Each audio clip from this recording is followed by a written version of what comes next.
2.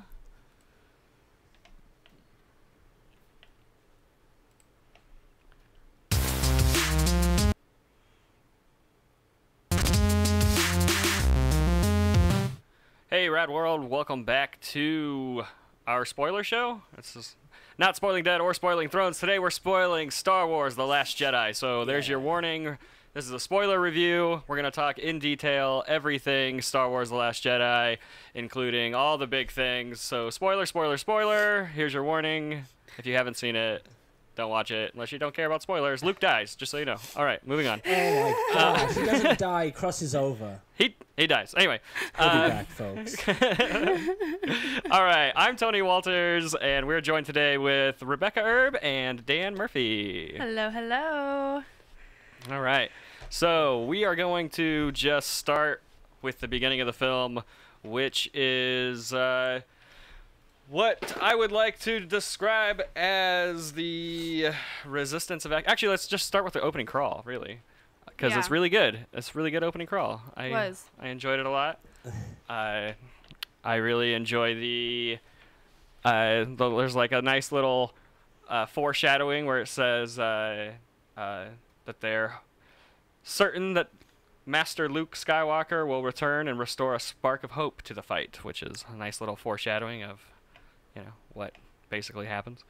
But right after the crawl, we get a sweet zoom in straight from, you know, as Star Wars fans, I think everybody's always like, which direction is the camera gonna fall from the space? You know, is it gonna go down? Is it gonna go left, right? Where's it gonna go? And it kind of just like falls down and then zooms straight in through all the ships, and it's really awesome. It was so good, especially 3D. That was so great. Yeah, they were just appearing. Yeah, that was really good. We go straight into the resistance evacuation. Yeah. With and this is as much as I love this opening battle, this is probably where my first issue happens with the film too. At the same time. Really? So soon? So soon. Oh, and this is on my first viewing. And if you watch my first review, then you'll know that how I kind of felt about the movie, but I couldn't go into super details. But this is the first thing tonally that kind of offset things for me. Even though on second viewing, I do have a flip-flop from my initial review, which is that my initial review I said it didn't feel like Star Wars, and on my second viewing I have to say that it very much feels like Star Wars, so much so that during this opening battle I did bring a tear to my eye. Aww. Maybe there was a soft side to you. Yeah. But we knew it was in him the whole time. But what I wanted to address was the dialogue between Poe and General Hux. And it's just kind of a big joke, like holding for Hux, like that whole thing. And that's being the opening of the film really just kind of set the movie to a weird tone that was like, it's kind of funny. I mean, it was funny, and I laughed. I mean, don't get me wrong. What part are you talking about again? The part when I didn't get to see it twice, unfortunately. The part when he's like calling into the ship and he's pretending that he can't hear him. And he's I thought that was hilarious. Yeah. I thought it was funny. It was just a way to introduce to you and remind you instantly how cocky this guy is. Right. And yeah, obviously definitely. that shows through in what he does after. I'm okay with it. Like it was my first Spaceballs. Yeah, it was the first thing that to me that went, I don't know how I feel about this movie. Like already, I don't know how I feel. Mm-hmm. But it's like they if you remember in the guy right away, like. But if you remember in The Force Awakens, that's what he does to Kylo Ren right off the bat when he gets captured. Wait, who talks first? Do you talk first? Do I talk first? So it fits with the character of Poe, but I wish that we could have started on a little bit more of a serious note, maybe. Like, at least The Force Awakens starts on a serious note with Poe. It's more like, here's a James Bond opening. Like, right. Bam, hit, and it was amazing, really. And there's a lot of issues I have with the actual stuff that happens within it, but I mean, I can understand wanting it to be serious a little bit longer, but for me personally, that was the right moment. I mean, I thought it was really funny. They did drag it out a little bit too long. I mean, if we're getting critical, it just felt awkward. Well, like they kind of drug it out. A little, like too many lines. Like they could have cut off, a few sentences, and it was exactly. But other than that, it was still really funny to me. That was good. But yeah. But we go from that moment into the Poe blasting all of the turrets off the top of the dreadnought, which I thought was amazing. And can I just say that the captain of the dreadnought was like the perfect Star Wars like bad guy captain. Yeah. Like I wanted that guy to be like, if he replaced Hux, that would be awesome, because Hux is just a little like way over the top and not. He doesn't have like a Tarkin vibe at all to him or anything. And I can't figure out who the hell he was, but there's a lot of familiar faces to me. Like in Star Wars movies, they use a lot of old like English actors that are well known, and a lot of them. One of them was the main guy from the show Bottom, which was Hux's kind of like right-hand man. He's a comedian, Rick Mayall's partner in crime. But he's always done funny stuff. So to see him in there, too, it was just like...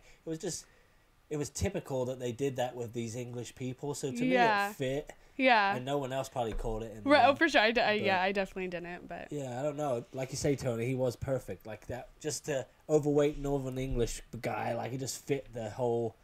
This guy's the commander of the ship. He's been doing it all his life, you know. Right. Kind of thing. Just fits. Yeah. It's weird how they place different accents and different people around in the Star Wars universe as they do aliens.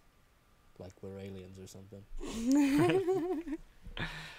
But, okay, so after that, which I felt like was just a super, I don't know, just a really just amazing sequence. I loved all of that. And then we bring out the bombers, which are the slowest ships ever in Star Wars. Right? I didn't like that either. Why are they so slow? The bombers were shit. Yeah. Like, come on now. Yeah. Like, I was just bombing some shit on GTA 5, and I was going really fast in my plane. And well, not just that, but they don't have like something that would fly out from the side and not the bottom, and like go straight to where they need to go. I mean, technology. Yeah. And how in that people day and able age. to just hang out in there and breathe? Like, it makes no sense. To me. Yeah. I mean, Star Wars has never been one to, explain the science behind what's happening. So, so I just tend to ignore all of the, what about gravity? Like the lack thereof, like how are these bombs just kind of falling? And yeah, maybe, who knows? And how is she like breathing inside of that ship when it's completely open to the bottom of the blah blah blah? It has a force field, whatever. Yeah. Little things that just take. Yeah, they have their own atmosphere. I mean, or it definitely didn't take me out of it, but I was thinking in the sense of like, why are they moving so slow? It's just as simple as that. Like, they could be moving a little faster. Like the second time for the bombs, like they do seem like they were attached somehow and had like tracks. Maybe a little bit of thrust to them. Right. I don't know how that works, but they still fell down. Yeah. But it was still an extremely gorgeous sequence when when the and I really thought that when the control unit to the bombs was falling, that she wasn't going to catch it. Like I really did. I was like, because I was thinking, this is the sequel. This is gonna be a lot like darker tone. We're gonna, this is gonna be like, the Empire Strikes Back. Yep.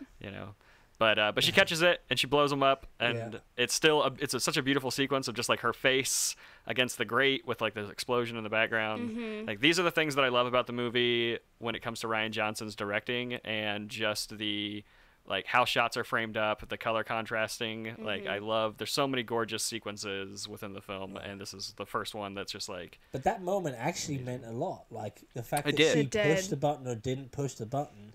She became a hero instantly, even though she died a fiery death. Well, and then got her sister involved in the whole plan. Yeah, that's what shoved it off, for sure. Yeah. So it was fate. It was fate. It was the Force. Or was it spark? What is it now? They calling it? It's a bit of something, a bit of everything. Magic. That's what he said, though. Well, didn't he say that, though, when Poe said that?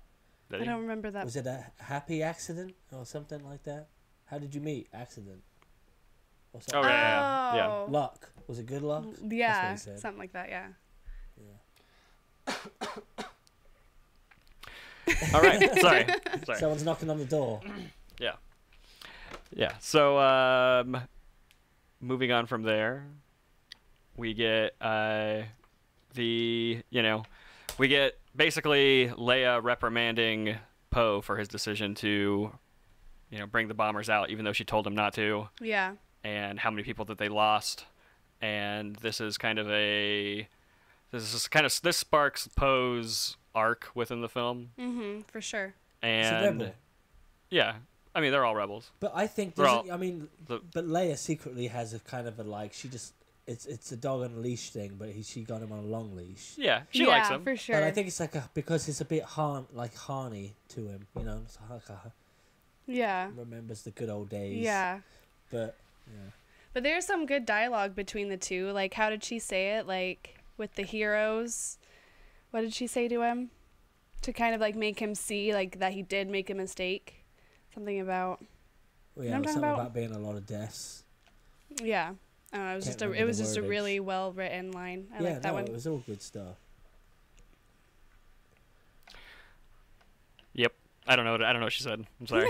Yeah, I can't help you out. Exactly what I wish I could, because that was like when she was really reprimanding him. Yeah. And she was telling him off, and he's like, "Well, we won." And she said something about. He's like, "Oh no, he said something about like they died as heroes," and she said, "Oh gosh." I can't remember what it was. But it was really good. Something it was just one of those. those. They didn't have to die. It was one of those. I'm like, yeah, General. But that was kind of the theme like, throughout this whole thing. Like, I don't know. A lot of them died, didn't they? In this. Mhm. Yeah. So much so died that seems like they have like maybe 20 resistance crew. Right, That's what it feels like by the end of the movie. For sure. Yeah. So from there, they jump to light speed or warp speed or whatever they call it in Star Wars. Well, can we talk about the Leia thing real quick? What Leia thing? So her bridge gets blown up, and she's the sole survivor. Yeah, but that's later. That's later, yeah. No, that was before, because they. No, she reprimands him. Hyperspace, she reprimands him, then they jump to hyperspace, and then they're followed by the crew. I thought they had already blown up her bridge at that point. Nope. Oh, really? Yeah. No, because they jumped up. They jumped to light speed first. they jump, and then they jump. She reprimands him, and then we cut to Hux getting reprimanded by Snoke and slammed on the floor and spun around, and his character is just so weak and goofy and stupid, and it kind of annoys me because he's such a great actor. He's a really, really good actor. Right. He is. That's what I did. That's one of the things I don't like. Like, they've put this puny, laughable character in charge, but the way they got away with it was by Snoke actually explaining why he has one of these goofy characters in charge of his whole thing. Like, right. They're just puppets. But they've made such a point of it in this one that the threat of him is gone immediately. To me, I'm not scared of him doing any danger at all. Like, so I don't know. So yeah, that's what I like. I don't know. I like the way he played that character, but I don't like that they did that to him immediately and made him feel like he was nothing. I'm glad that he felt like he was nothing. His character. Well, I'm just saying, Kylo Ren is clearly going to be overpowering him. Oh, for sure. He's already slamming him all around. Oh yeah. Yeah, but we also get a nice sequence of Hux and Hux talks to Snoke, and then you got Kylo Ren talking to Snoke. I like that they introduced Snoke first as a hologram. Yeah, in the movie, just to remind you. Used to seeing him, and then bam, the rest of the time, no more hologram. Right. And he looked really good. I mean, considering how he looked he like looked shit. He looked really good. Like the CG on Snoke is a little bit of stubble that he had. Yeah. Chin. Oh, yeah. My mom, we were driving home. She's like, "Man, he must have grown up with really bad acne." I was like, "Mom, he's so silly." They just had everything so perfect, like down to like his teeth, his old man teeth. Yeah, That's exactly what they end up looking like. It's like, man. And I think one thing for me is like the eyes kind of tie CGI together, and his eyes looked amazing. You know what I mean? Because you got some really close shots on him, and a lot of he just looked really good. Yeah, I don't know how they do it anymore as far as modeling what's real, what's not. You know, but the acting there from him was great. Just for, I mean, you sensed some power in him. Oh yeah, he was scary. I mean, to an extent that he presented himself as how powerful he was right off the bat. Yeah. Yeah. But one of my favorite things in that sequence when he's talking with Kylo Ren is when he tells him to take the mask off. And he says, take off that stupid thing. Right. Yeah, it was like his last thing. He's like, and take off that stupid mask. It's because like, just so belittling. Characters in movies, when their face is revealed under a mask and you finally know who that character is, they never wear the mask again in the whole movie, and you're like, why? Like, just because we as an audience know who he is, why does the character not wear the mask? Right. And I love that in this movie they give you a reason to why he's not wearing it. Because it just makes you feel so small and stupid. Like, right. Once the leader has told you that, like, how can you show your face around anyone with that mask on ever again? Like, you can't. Yeah. So it is very real how a lot of the to understand the character's the moments motives that maybe we're moaning about and like are a bit too funny or a bit only because they're real and relatable. Maybe some of them. It's true. I mean, people use comedy to deflect all the time. I mean, it is very much something that everybody does in their real life. I can't handle a funeral at all and make too many jokes and feel terrible about it every time. Right. So you make it awkward for everybody. Yeah, that's right. No, I get it totally. I mean, it is. It's how somebody like him that's never had any guidance because his mum's a frickin' princess and his dad's out gallivanting around and his uncle Luke's and then we find out, doing what he's doing. You know, it's like, man, who can he trust? He'll trust Snoke. I'd like to see how they got introduced. I wish that was something that would come around. Maybe now they're doing flashbacks, it might come back. Yeah. It might show a bit more about Snoke. Maybe, hopefully. Because I'd like to know more about it. I would like to as well. Sorry, hold on. We got some comments. Okay. Don Swartzel says, what happened to the Y-Wing bombers? That's what I want to know, because they moved a little bit quicker, I'd say, than these new bombers. You know, a friend of mine mentioned too, it felt like they were using a lot of these older junky vehicles. Like, is that because the Resistance is that bad off that they don't have that much shit left that they got to bring all the old shit out? Like, because that was happening on Crate as well, but maybe that's why, Tony. Maybe these bombers are so slow because they're like the ones from 60,000 years ago. Yeah. The T-800 versus the T-1000. We also have a comment from Troy Reedaboo that says, am I the only one that thinks Snoke is a really dumb name? Only because we all hate the whole thing about now we've not been given anything about him, so we're all mad about the fact that it's Snoke. Now Snoke is a big dumb name. With a big dumb face.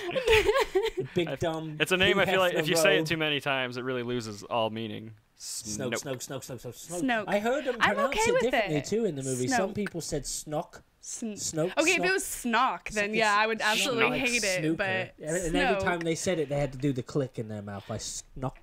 That'd be really annoying. It'd be super annoying. Yeah, it's dumb. It's getting dumber by the second. It is. I didn't really think of it, but now. Okay, so moving on from that, the New Order also they follow the Resistance through warp speed, and that is when we get the battle with basically Kylo Ren coming in to blow up the bridge of the Radis, and did you think he was gonna pull the trigger or not? Does that happen before Rey and Luke? It about the same time. It's about the same time. We'll jump to that stuff here in a second. I didn't think he was going to, but I didn't think he was going to since the trailer either. I didn't think he was, and I thought that it was. I mean, they played it out like he was shooting at Leia in the trailer. So I mean, I honestly didn't think so because I still was holding on that there's some hope, light in him. Right, I was thinking he was going to come a little bit. I mean, I was still a little uneasy. I was like, "Hey, now, come on! What are you doing?" As soon as he said no, they blasted him anyway. This is what I think annoys a lot of people about the movie, but also, but one of the reasons why I love the movie, and that is, all the scenes make you doubt, and make you think, oh, maybe it's going to go one way, because it's like he's going to pull the trigger. That's the whole point. It's actually genius, right? Because the whole purpose of this whole movie was to show the collapse of everything and to give us doubt and to make us feel like, oh my God, there's no hope left. Like, so if that's the case, it's just a great moment because he's going to pull the trigger and then he doesn't. So then you're like, oh, maybe there is some hope in him. But then the two TIE fighters come in, and then they pull the trigger, and the bridge explodes, and she gets sucked off the bridge. Can I just point this out before we start talking into Leia and everything that happens? Yeah. Yes. Admiral Akbar dies in this moment, and nobody gives a shit. Oh my God, he's been around forever. Right? I didn't even think about that. I'm sad that I didn't think about that. Maybe he'll come back as a ghost. Oh. He'll come back as a ghost. I don't think so. And he'll be in a big ghost bowl. There's also some rumors flying around that right before he flies out, he says it's a trap, but I didn't hear it. Well, it seems like it was. Yeah, but, I'm surprised I didn't notice that. That is sad. It's also kind of cool that the ship is called the Raddus because that's named after General Raddus from Rogue One, like the dude who was the same species as Admiral Akbar. Cool. Yeah. But yeah, okay. So this is the biggest, and from here it actually bounces over to Luke and Rey. But we're gonna let's just talk about Leia and floating in space. And I want to know how you guys feel about this moment. When that happened, that was, for me personally, that was the first issue that I had. You know, she's floating in space, and I'm just thinking, like, really, this is how they're gonna take her out? But I was instantly like the moment redeemed itself, because besides us seeing, you know, Leia's Jedi powers through telekinesis, this is the first time we've actually seen her use the Force. So that part was amazing. And then she was put in the hospital, and I thought, oh great, that's how she's gonna go. She's just gonna die laying in the hospital bed. That is not fair to her. So I was irritated until, you know, obviously what happens after that. Well, but I think that your annoyances fall totally different than the average See, I don't feel exactly like that. When I saw it happen, obviously we've been wondering, does she die in this because of what happened to her, and how are they going to explain it and all that. But immediately when I saw her use come the back, Force, I'm like, yeah, I was cheering at that point. That was yeah, a moment for sure. For me, I don't know. Obviously, the way the story's played out so far, that's long overdue to me. Mm-hmm. And I feel like that maybe she's the one, just by using those powers the way she did, kind of started up more with the connection between her and Luke. In a recent Star Wars book, I think it's in The Legends of Luke Skywalker, one of the recent canon books. It's said by Yoda that he actually wanted to train Leia, not Luke. Really? So suggesting that she was actually possibly more powerful than Luke.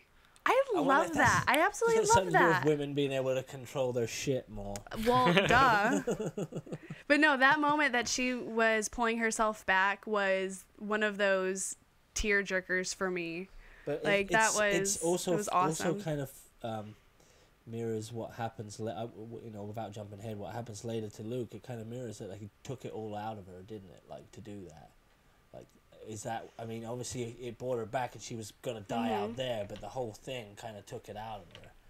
Yeah. So it's like it does drain you. I know she probably was going to die anyway, but by using that power... Well, especially since she doesn't use it all that often. So I'm sure, like, the more you use it, the more it's... Yeah. But it's like, ooh. But that's your first glimpse as to how powerful she is. And what else can the Force do as well. Yeah. Like, that was kind of a new moment. Yeah. Yeah, for me, that moment when we, you know, because basically, I think actually in that scene when she flies out the bridge, and then it cuts actually, I think, back to characters on Snoke's ship for a second before it comes back. It's not very long, but because of the break in it, and then you see her floating in space. Makes you feel time. It makes you feel like some time has passed, which made me just go. She, you know, there's like no oxygen. She's frozen. Like, how? But, and then just like seeing her floating in space, my mind goes, when she flies out the bridge, I'm thinking, okay, so that's how they handled the situation, because they didn't have, because it looked to me like okay, we don't have enough footage of her for scenes later on or whatever, and like we have this random scene, like maybe the bridge wasn't even supposed to explode, just because of how it happens and how she's looking into the camera. It was like, okay, maybe they just cut this together and use CG to make her fly out of the thing. Like, that's how they're gonna handle the situation. I was like, well, that was really abrupt. Yeah, which would be a really shitty situation to handle it. Have that much footage of it. But you would have understood it. You would have understood the decision. Yeah. But then when they show her in space, I'm like, okay, now this is kind of morbid if they're just going to show her dead floating through space. I thought the same thing too. No. And then you're too logical. Yeah, but then when you see her hand slightly start to twitch, I knew exactly what was coming. Yeah. And it's one of those things where Rian Johnson kind of like defies expectations, and like everybody's question, are we ever going to see Leia use the Force? And he's like, yes, but not how you think you're going to. She's not going to throw a rock or a person or anything. Right. She's just going to float through space, which everybody's like, you know, they think that, you know, they keep saying she's flying. She's not flying. She's just gliding. She's pulling herself herself back to the ship. I mean, there's no gravity. Right. Yeah. She's needed more than... Well, she knows actually how much she's needed because of the whole thing about needing a hero. Like, she's used my personal codes. Like, she's the last one left to look up to. So she had to save herself to save everybody else, actually. All right. So I think from there we can move on to Act 2. Act 2. It's not Act 2. It's Act 2. It's the planet. Oh, it wasn't Act 2? No. Tony was sneezing. It still would have worked, though. Act 2. Act 2? A-H-C-H-T-O. Yeah, pretty much a chew. It's the planet that Luke and Rey are on. Oh, I did not know the name of the planet. It's Act 2. But I think it's actually in Scotland. It is. I think it's Scotland, right? It is. I know that it's extremely difficult to shoot a movie there and it costs a lot of money. But but yeah. So it's cold too. This is where another moment in the film where tonally I think that they kind of screwed up a little bit, which is but I understand and I have a reasoning behind it, I guess, but which is handing Luke the lightsaber and him just, zoinking it over his shoulder. I liked that. I thought that was funny. Yeah. And they kept the theme up, dusting your shoulder off and all that. Like Right. the typical cartoony type of gestures. But I think that it would have been far more impactful had he just dropped it and walked away instead of chucking it over his shoulder. I get what you're saying there. I would have to actually agree. Didn't he in the first movie just take something and throw it? I feel like I've seen him do that as a young punk kid. Like he just threw something away. I don't remember that. He always had a bit of an attitude. He had a little bit of an attitude. So maybe he's just. But his attitude was more whiny, not punky. He's grown up. I just felt like this is such a monumental moment as far as he hasn't seen that lightsaber. It got his hand was cut off with it. He should have been where's my hand, or how but even if he wants nothing to do with it whatsoever, and these are his feelings towards it. I feel like if he just would have dropped it and walked away, the tone would have been more serious. It really didn't match with what he did. The rest of the movie, he shied away from it and wouldn't take it and refused to. And in this bit, he took it and then threw it. I mean, they did it for the. They did it for the joke. They did it for the joke. Yeah. But I think in that moment, I think the whatever symbolism. Leaving that as the cliffhanger and then kicking us in the balls when the cliffhanger comes back. It's a bit of a ball kicker, but I laughed at it. I think it's just the lightsaber in this moment represents fan expectations. Yeah. And all of your hype, all of your expectations, all of your plotting, everything the fans think is going to happen in this movie is just out the window. But that's and I think exactly that's what Rey's going through too. She's dealing with the same stuff we as fans completely, are. yeah. Think about it. That lightsaber to her at that moment in time, just from what she thinks she's going to figure out from it, is a big deal. And the whole way they built this movie up with everybody's hype and expectations is exactly the same way Rey's and everybody else's get shunned down in the whole. It is kind of a really clever. I don't know if this is intentional. Way for us to have the audience connect with the characters. They built it up and kind of I don't know. It fits with the way the film goes. So I don't know if that was intentional at all. I think or a happy accident, but it really does. I don't know. I feel like it did. But because we were expecting, it's this and that. Even Kylo Ren says it to Rey. You were expecting something what were you expecting? Your parents were nobody. We were thinking the same thing about Snoke and about her parents. So is that I feel like that's such a good way they've done it. That's exactly what's happening. And when he says, join me out with the old, in with the new. I feel like they're changing everything, but in reality, I mean, you hear, and I know we're kind of jumping ahead, but you hear what Yoda's saying to Luke. It's all the same. It needs to be. It needs to be changing. What you know. People change, things evolve, new things happen. It is the way old things, even if it was a good thing, are going to be swept under the rug, and that's okay. But I can't go on watching these movies with just nods and winks and Easter eggs. They got to keep some of it original. Yeah. Right. And that's everything. But they're not. I don't feel like they're doing that. I feel like they're just preparing us for.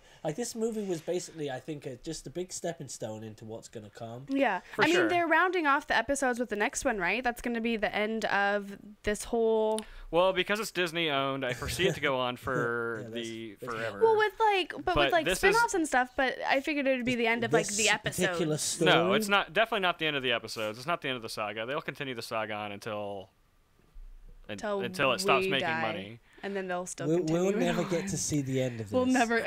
Yeah, that's I'm not too sure how I feel about that, to be completely honest. As of right now, as far as Disney Star Wars, like their lineup is concerned, it ends with Episode 9. But I do believe they'll do a 10, 11, and 12.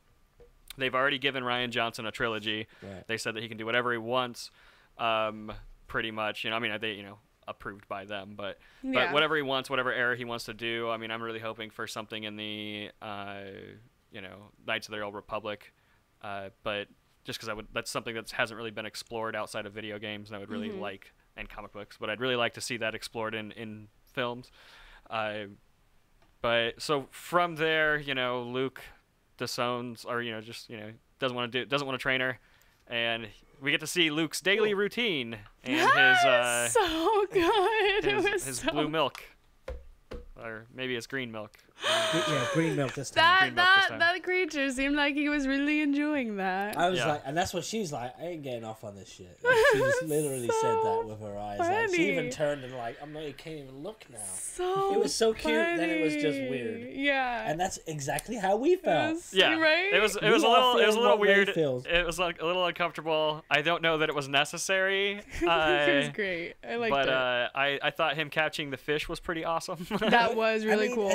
As funny as that moment is, and I know they created that particular type of creature, but if he was stranded on an island with that thing, right? I just think it's cool that you saw that in his daily routine, because we would be wondering what he's doing with all his time. His face is just like this is it. This is the legendary Luke Skywalker right here. Just take a drink. This is what I've come to. But again, they're preparing us for what Luke has actually come to. Like, this is what he's come to. He's trying to be a noble. But did you see the cool creature out in the ocean? Yeah, the big in the background. Yeah, that was really cool. I saw that on second viewing. Yeah, you didn't see it on the first one? No. Yeah, I know. I thought that was really, really cool. The second viewing, the screen was a lot bigger. I mean, all the new creatures were absolutely amazing. I loved every last one of them. Even the green milk one, even though it was a little ugly, but it was funny. Even the porgs. Is that what they're called? My gosh, they're adorable. The porgs. I actually like the porgs too. Like, I mean, it's not that I like them or don't like them. I just didn't find them to be annoying. Oh, okay, yeah. But the whole bit with Chewie, that was so cute. When he was trying to eat one. He was trying to eat one, and then there was a few in the by then he's Falcon. he's already murdered one. Right, he's murdered two. There was one on the fire, and he was about to eat one. Yeah. So, what are they crying about? Like, he's already cooked now. But it was so cute, like their eyes. But what were the race animals called? Oh, I can't remember the name. Race animals? What? Things on the racetrack. The horses. They skate with at the casino. Yeah, that's As much as I loved the porgs, those were my favorite. Wow, because those are the things I hate the most about the whole movie. What? I thought that was such a cool. I loved it. So we'll good. Get there. They got to destroy the place, and they got to be set free. Yeah, and they're adorable. It's the most pointless scene in the whole movie. But gotta have a Peter moment. Gotta have a Peter moment. Yeah. All right. So there's a lot of really cool moments though on this planet with Luke and Rey, and Luke finally coming around to train her when he meets up with his old pal, R2. Oh, well, actually, hold on. Can we talk about the Chewbacca moment with him meeting Chewbacca again? Like, reuniting with Chewbacca? Because when that door flies open... That was so good. At first, I thought it was Rey and the Force. No, I knew I thought it was Rey, too. It wasn't her. Really? I was like, that's got to be somebody else. But that was good. That was really good. At first, I forgot how she even got there, because I was so concerned about the lightsaber thing. Mm-hmm. You forget that she's got people with her. Mm-hmm. I mean, they showed them going there, but yeah. That was cool. That was cool. Yeah, I liked that moment, but the moment with R2-D2 made me smile when he's just like, because and you could hear like old Luke, like young Luke in his voice, like R2. That's great. But that again is another moment to me, and it's like, say goodbye to R2, guys, because we're not going to use him much more in the future. We've got these rolly round ones now that do much better job. They can even drive AT-ATs down the road. Yeah. So I feel like, ATSD. I feel like they're phasing. They're not phasing out, but they're preparing us for, not going to get to see so much of these. Yeah. Yeah. But it was really cool seeing Luke on the Falcon again. And it's just one of the moments that was better when Han did it. Tell me I'm wrong. No, you're totally not wrong. But that's only because it's Hans. Like, of course that's gonna be better. Just sat there like, oh, it's gonna be work. This is. Well, but of course it's gonna be better when Han walks on because that was Han's ship. There by the chessboard, like, oh, God, I'm too old for this shit. That makes me think of one thing, so I'm really excited to get to that point. But that's like not happening yet. It was nice, but they already did that moment. No, I loved it. I liked it. I liked it. I mean, they already that X-wing fly out of the water. I'd have cheered that on. I thought there was gonna be another Empire Strikes Back, and Rey was gonna pull it out of the thing. It was just a nod. Obviously, being in the water was just a little nod. It was a nod, but it was also showing that. I mean, Luke could probably pull it out of the water if he wanted to. But it was just showing that Luke, you know, he was there. Like he planned to be there forever because he wrecked his ship into the water. Like he plans to be there forever.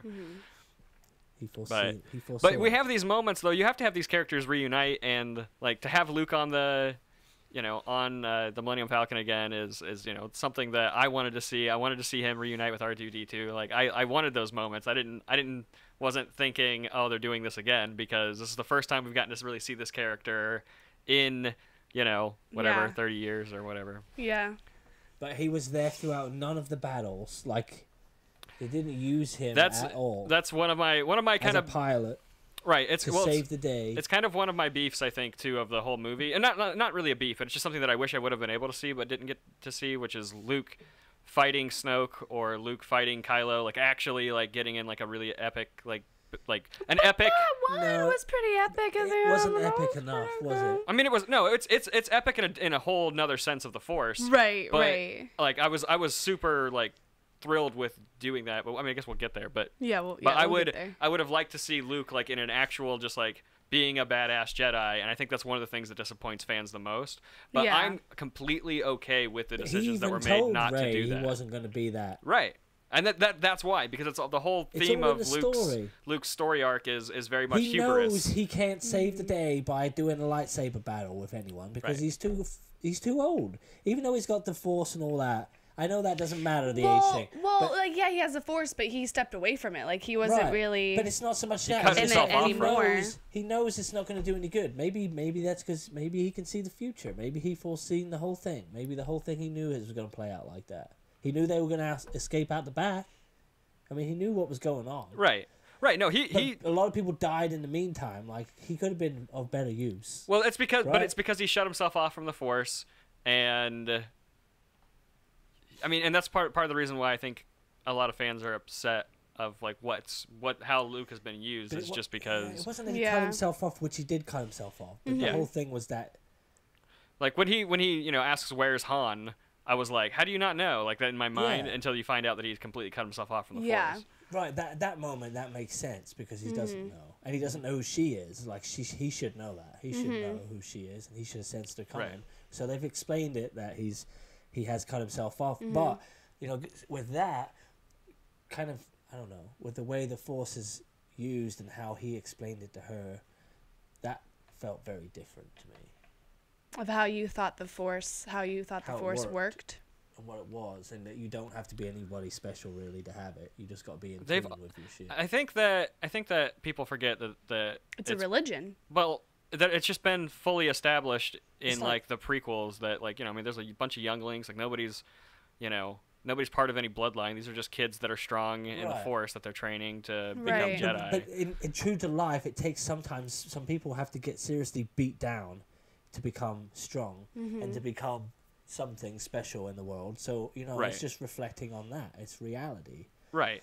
And he he even says that. What am I supposed to be? A legend? I'm supposed to come in here and be a legend and save the day. People, don't need. Right. It's one of those things like you never want to meet your heroes, and this is the moment of like, never wanting to meet your hero. I guarantee you, if you were to meet him in person as Luke Skywalker or as himself, he's going to smell like cigarettes. I promise you. Maybe a bit of scotch.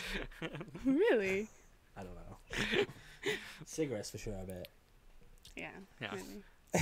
Like people, like it's true what he's saying. Like when she gets there, she was just wanting him to take the lightsaber and go, stick it up in the sky and let's go and fly away. Right. And then so it was just like no. Yeah, a leveling moment. Totally. Yeah. But let's move on to the training aspects. That's why my first time watching it, Tony, I was like mad at a lot of this. But then watching it the second time, it's like you get to see it from everybody's kind of point of view. Yeah. Now. Right. And instead of just, I want to see the answers. I want the answers to the Star Wars movie. The second time, okay, let's watch it. And right. That's what was great about the second viewing was because when I went in the first time, I'm a huge Star Wars fan, and I've read like all the canon books, like all the new canon stuff. I keep up to date with like I'm trying to find every little answer to everything. Like that's the kind of Star Wars fan that I am. So watching it the first time, I had expectations, I had ideas of where I thought things were gonna go, but being like kind of like doing movie reviews and like so I always try to watch a movie like objectively, like all right, take all of my pre-notion, like everything I think about it, put that to the side, just watch the movie for what it is. But with Star Wars, it's hard for me to do that. And so watching it the first time, when I walked out, I enjoyed the movie. I thought it was entertaining from beginning to end, but I had all these issues with like where they took the characters and all this stuff. So watching it a second time, I was knowing where they took all the characters and knowing all of those details, I was able to just enjoy the movie. Yeah, I was just gonna say that you're able to like kind of sit back and not be so critical and just watch it. Yeah. Totally. I enjoyed it the first time. I didn't get to see it a second time, but I enjoyed it, but I felt the same way. I came out of there feeling a little bit empty, a little bit robbed. But then the more I didn't at all. Listen, but I'm an easy pleaser, especially when it comes to Star Wars, just because like I enjoyed episode 1, 2, 3. Like I was young enough to where like I still enjoyed that. Like I'm not. I love learning more about it. And I would love to read the books and stuff, but. And I am definitely like emotionally like involved. I've grown up with Star Wars, but I don't know. They'd have to really, really do something really bad for me to be like, oh, that was not Star Wars. No. That was horrible. You know what I mean? Like throughout the whole movie and the way they've done it, even though they've worked these changes in, it's not so much that they're changes. It's just that they were never talked about, like the whole Bible thing and the books and all. That's the first time we've really seen that stuff. So who knows what else is in there? But anyway, we've only seen Yoda teach some kid half a lesson before he pissed off to go try and save the day. Like he's still the same dude that screwed up back then. Yeah. Right. But the way that they're showing it now is that the way the rebellion is, they've never been in this state before. They've never had this. So it's time. Now's maybe the time to make some changes around here if we're gonna survive. So it's like, it's all just pushing towards that. Like, and things do change. Look at the way things have changed here in the last 20 years. Like. Things are so different and everything changes constantly, so it's good that they're changing it. I don't mind the changing because the way they've done it is absolutely believable. They've covered their asses with it in the story. It's not so drastic. Right, they kind of gradually made things it in, which I'm good because what else can they do with what they've limited themselves to doing before? So I'm not against that. I'm just hoping that the changes don't end up being too drastic and they don't take away from what we already know. Is all I'm worried about. All right. I'm gonna segment or segue. Can we segue? We're 40 minutes in and still on Act 1. Ooh. We might be on Act 2. But we're on I would say we're by Act 2. We're getting in there. We're on Act 2. What happened next? Oh, we're on Act 2. There's a joke again. It was a callback. Anyway, let's go on to the training of Rey, and probably my favorite joke in the movie, I think, and the is this what the with her reaching her hand out. I feel something. Yeah, the tickling. It's the Force. that was really good. But again, she's naive and she doesn't know. Right. I absolutely love that part. I got a pretty good laugh. He's probably been thinking about that joke for the last 20 years. That was really good. Will I ever get to do this tickle joke to somebody? Yeah, I thought that was hilarious. I liked the lessons that Luke teaches her, even though they come from a really dark place. But I love Star Wars itself, like being able to reflect on the prequels and explain like the Jedis weren't really all that great. Right. Yeah. They allowed for the rise of and Darth how Sidious. And even Yoda says in this one, you learn from your biggest way to learn is from mistakes. Failure, Failure, is the biggest tool in learning. So the lessons that we saw Luke get, I mean, his lesson wasn't exactly the best lesson either, was it, with Yoda? But the messages are still. The messages are still the same. Like, what am I trying to say? It's like the way he gave the lesson was different, but he's learned more over the years, so he's giving a different lesson, a more truthful lesson. Like, forget what and he even says it really. Forget what you think you know. it's not going to play out like that. Like, it's all comes in down to how they're changing everything. Like, it's clever. Yeah. His lesson's a little bit different, but he knows more, and he's surprises. Yeah, What yeah. else These are the lessons of a grumpy old man. Right, he's mad and it's at, great. A guy who's been beat down by life. Right. And you know, these are valuable lessons, but honest lessons. I like that, honest lessons. They're lessons that probably he wishes he got. Right. Yeah. Because the hard truth. Luke had to go to some dark places to get to where he's at now. He's not in the best place now, but this is what he is. This is what he knows. He has to be honest with her. It's the end of the world's coming, pretty much, for them. Like, we can't hold back. Can't beat around the bush.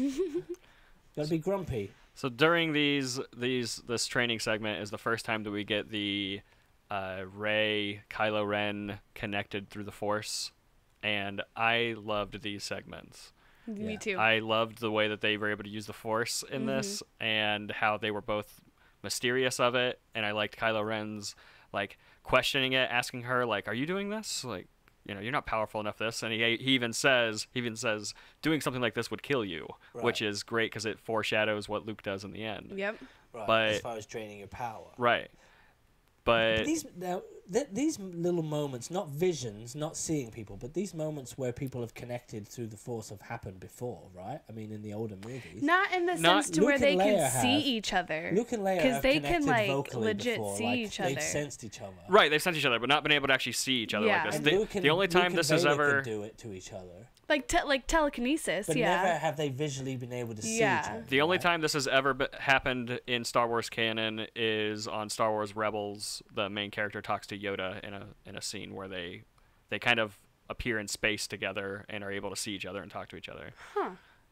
But yeah, so this is. But this is the first time in a movie where that this has happened. I think that ultimately the main. I really enjoyed it too. I thought it was great. And I love seeing the characters on a more intimate level. You know, like to where they both have their guards down and kind of talking to each other. Having them being able to connect and get intimate and crack each other open without having to think that like slit each other's throats and stuff. Imagine writing that. Like, you need to have that connection, so you got to have that. Like, how do you put them in there together? Like, they can't constantly be in the same scene. That would be boring.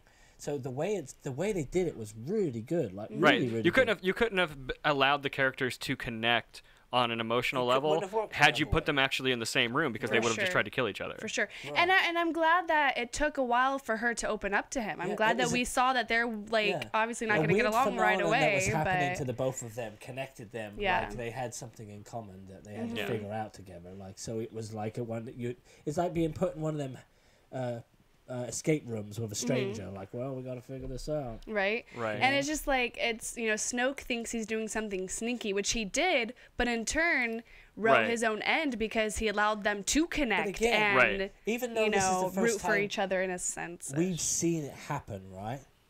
We've only seen it happen because it's happened in this movie. Like, imagine it being in the universe. Like, somebody's probably done this before.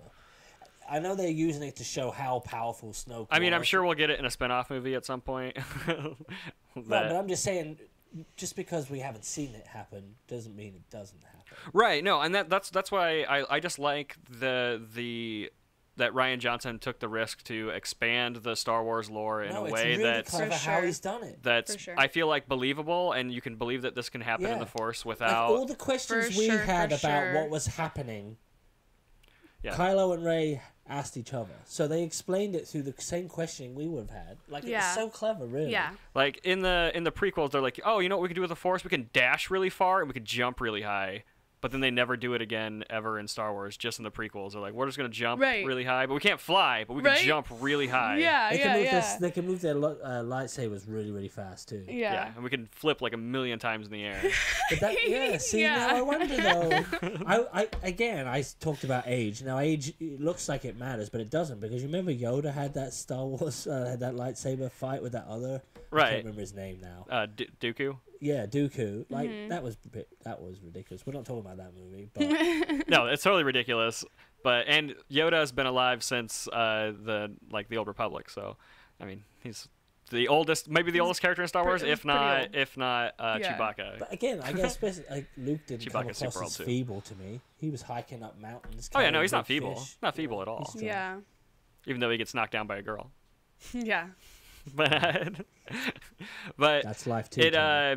It takes Rey going through a very emotional, dark place before she's able to really, truly connect with Kylo. When she allows herself to go into the hole in the island, and her whole trippy Force. It would have been cool when she started snapping her fingers if it like an a cappella song would have kicked in. I mean, in the whole thing, it mirrors Luke's journey through the cave. He sees his face where he sees Vader's, yeah. It's similar to that. It's the wanting answers inside you. Right. Look into yourself. Yeah. Blah blah blah. I don't know. That's how I interpret it. The answer. But is there's a couple of the answer. There are a couple of things that happen also with the Kylo Rey connection where he brings water back through the Force. Like that was a weird thing, and other things happen with the Force in this way in the movie. Like but Han's, this is like one. Lucky dice. Yeah, but those were the Force. That was different. He didn't actually those weren't a physical object. Like those were like manifested through the Force because they disappear. But they were there they were there as a real object For a moment. They were in the Falcon as a real object, and he took them. Yeah, and it was given to Leia, right? And then he gives them to Leia later. Yeah. But then they're on the ground, so she obviously knew they weren't real. Otherwise, she probably would have taken them with her. Well, true. And then Kylo picks them up and they disappear. But in this moment with the water, though, this is like actual matter being transferred through the Force, and I wonder if we're gonna get into a territory where they can like teleport or something. Teleporting, yeah. That would be interesting. Which was something that I could see being done in the Force, but maybe they can't do it because it'd kill them, and maybe it takes too much energy. Yeah.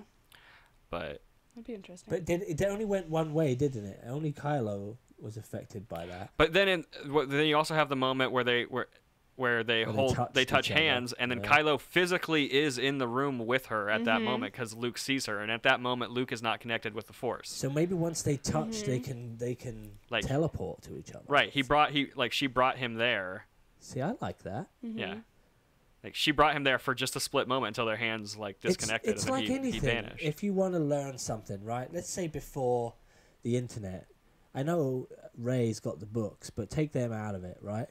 If you're trying to learn something, like even if it's like playing a guitar and you're self-taught, like you figure shit out for yourself. So things like that, not so much that exact thing, but things will happen and you'll like learn it. Like you learn how to like wipe your own ass and stuff. Things you just pick up. So are you thinking that this is something that they didn't realize was possible, and that they found out that they could do this through? But why they were put in that situation? Yeah, they were like, well, why don't we try and touch each other? I don't know. I mean, for real.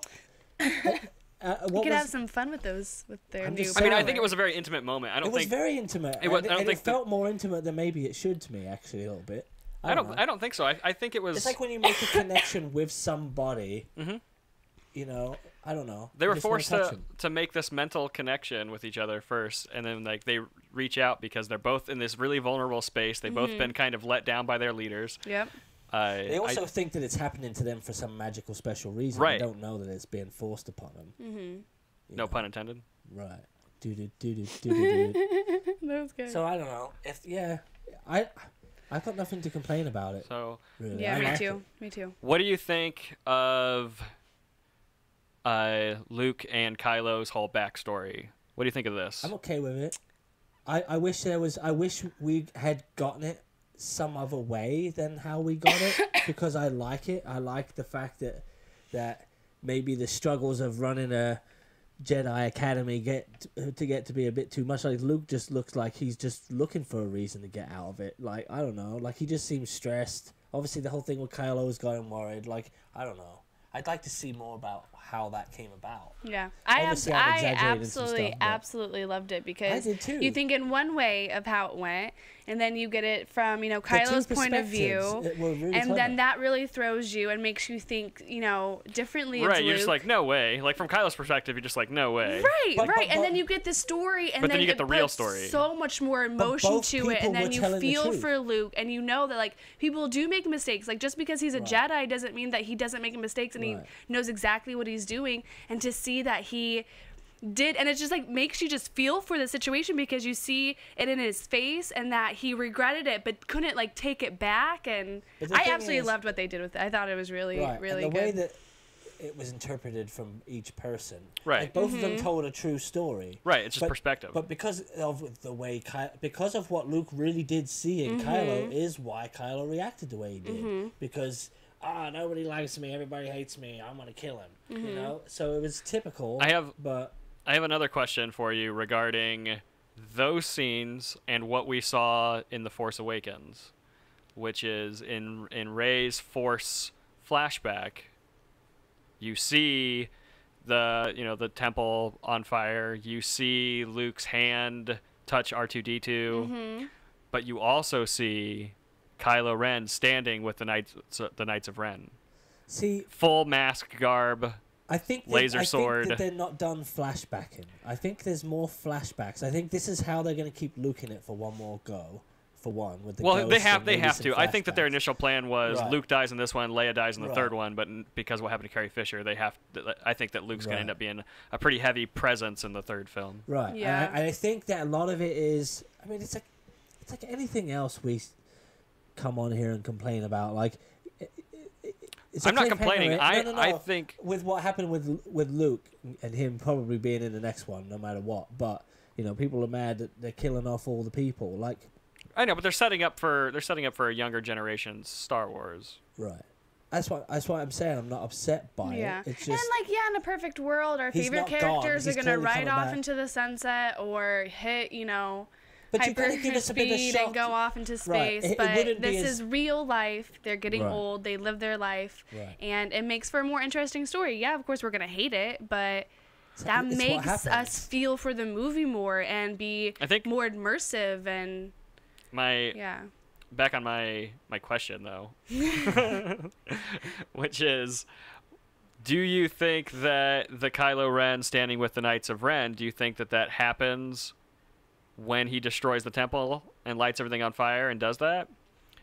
Or do you think, because did he just have this mask and suit and everything ready to go? Like, I mean, Luke does say that Snoke had already corrupted him, so maybe he was already planning it for a while. He had already had all that stuff. He was quick to retaliate. But so was he already planning to destroy everything? Because he had his Knights of Ren, which I think are probably assumed the other students at the academy that he took with him. But or is this a flash forward? Do you think that maybe that scene is coming in Episode 9? Of Kylo and the Knights of Ren.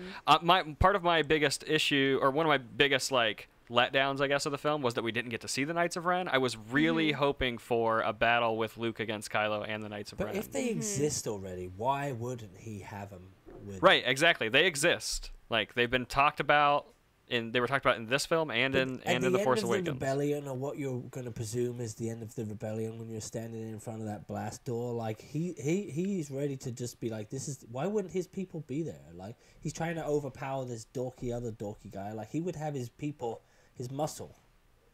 Where are they? Well, he has a point to make, and he can't. I don't know. If he showed up with his muscle, it's his pride.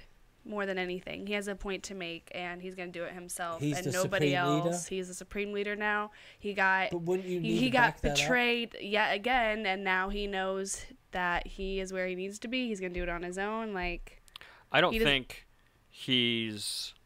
I don't think he's necessarily in that state as far as by the end of this film.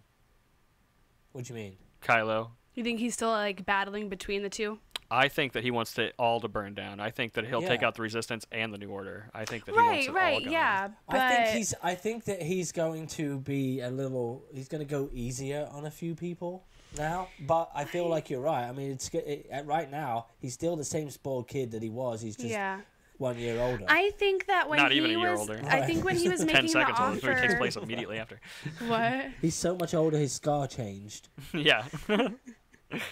Yeah. No, but I think when he was making the deal with Rey, he was wanting to take down both sides, but in a good way. No, I But feel now that. he wants to take down both sides I in don't a think he wanted to bad take way. both I feel sides in a like- good way at all. He wanted to let it all burn down. I mean, he wanted her to join his side, and they were going to take over the galaxy together. But not like take over the galaxy together, but just kill the Yeah. past. It's And lot, that's but probably what it's- he meant, but the way that I perceived it was he was doing it in a That's good the way. problem. And he was like, let's just start something new, something that's not like either side. And then I thought that was really what was going to happen because, Luke and Yoda's conversation, Yoda's like, both sides got to come down. It's time. Like, it's time for the Jedis to lay at rest. And then when you hear Kylo do that, But that's what I mean. proposition to It's Rey, I'm like, oh, that's perception. what's going to happen. In Kylo's But- mind, he feels like he's doing the right thing. It's a lot like Negan. He feels like he's doing the right thing, but he's horrible. Like No, he's just I going think about it wrong. Kylo knows that he's doing the wrong thing, but he thinks that No. he's. He's like, I don't know how right to now, explain with it. the way it's looking for both teams, everything's crumbling. So Mm-hmm. honestly, why not take advantage of the situation and start something new and do it this way? Like it's how it would be. Mm-hmm. It really is how it would be. Like you'd have to evolve. I don't know. Why not take this time to change it? Like Snoke wasn't as powerful as we thought he was. Like it's nothing. I It's think all a Snoke was show. more powerful than we thought he was. I was gonna say I think he. Yeah, but Kylo was still able to trick him. Maybe in the moment, Snoke just got It so was excited. just in the moment. Yeah. Yeah, oh, for sure, That was, 'cause he had a momentary boner lapse of going. judgment. Yeah, like he was And that- intent he in on that Hugh Rey. Hefner robe is like, this is how he gets his rocks off. Like, oh, Yeah. look, I can see right up her robes. That was definitely one of those both hands in the air freeze moments when he got cut in half. That was pretty great. Okay, was why pretty didn't he great. disappear? Why didn't Snoke disappear? Yeah, Because Snoke's not a Sith. right, He's not a Sith. He's just a Force user. right. But in the theme of Star Wars, he's a grumpy old man on the dark side, and he has an apprentice, which very much feels like the Sith and apprentice situation. Do you think that Kylo Ren will have an apprentice in Episode 9? Oh. That would be nice. He That has would be that- kinda I don't cool. think He he's clearly solid wanted enough one. I don't think he's. Maybe he sees that kid at he- that one I planet. don't think he's He- powerful And enough in takes his that own kid. mind to need an I think that he apprentice. clearly wanted an apprentice in Rey. Well, he wants one in Rey. But I mean, the impression I got there was that they would.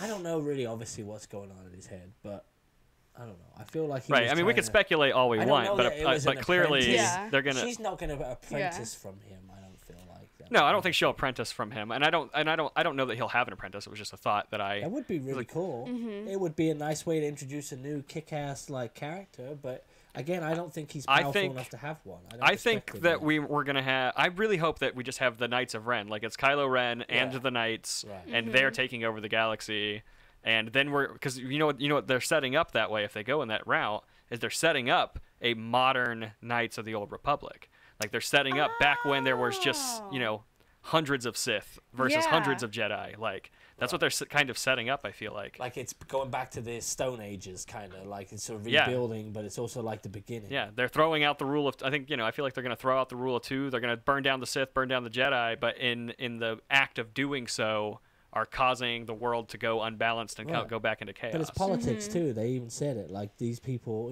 when it comes to like the good and the bad, they all buy guns from the same people. Like, What does every Star Wars fan really want? A movie that's about the Knights of the Old Republic. Well, what if they make a whole modern day, like The old Game new of Knights Thrones Republic. style, Star Wars world, but it's current day and not this medieval time setting. Which I would like to. I mean, I still want to see Knights of the Old Republic thing. well, they're minus one less casino, so it's coming. Yeah, it'll be back. Speaking of which, Yeah, you want to jump over to Canto Bight? Canto Bight? sounds yummy. Canto Bight is the name of the planet that the casino's on.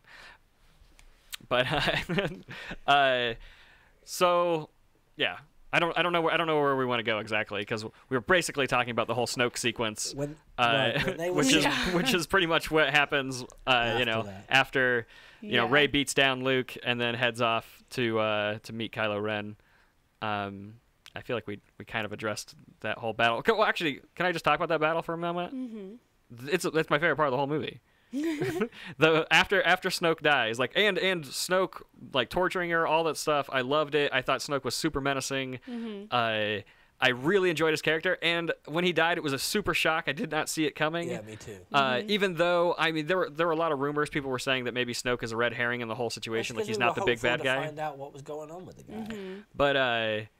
But him dying like really surprised me, which I was like, that's kind of why I love the movie so much, is because it's just full of like really like, oh whoa, I did not see that coming. They can totally bring him back though. Again, but once we find out if he is exactly, if we do find out who he is, if he is Plagueis, he could come back.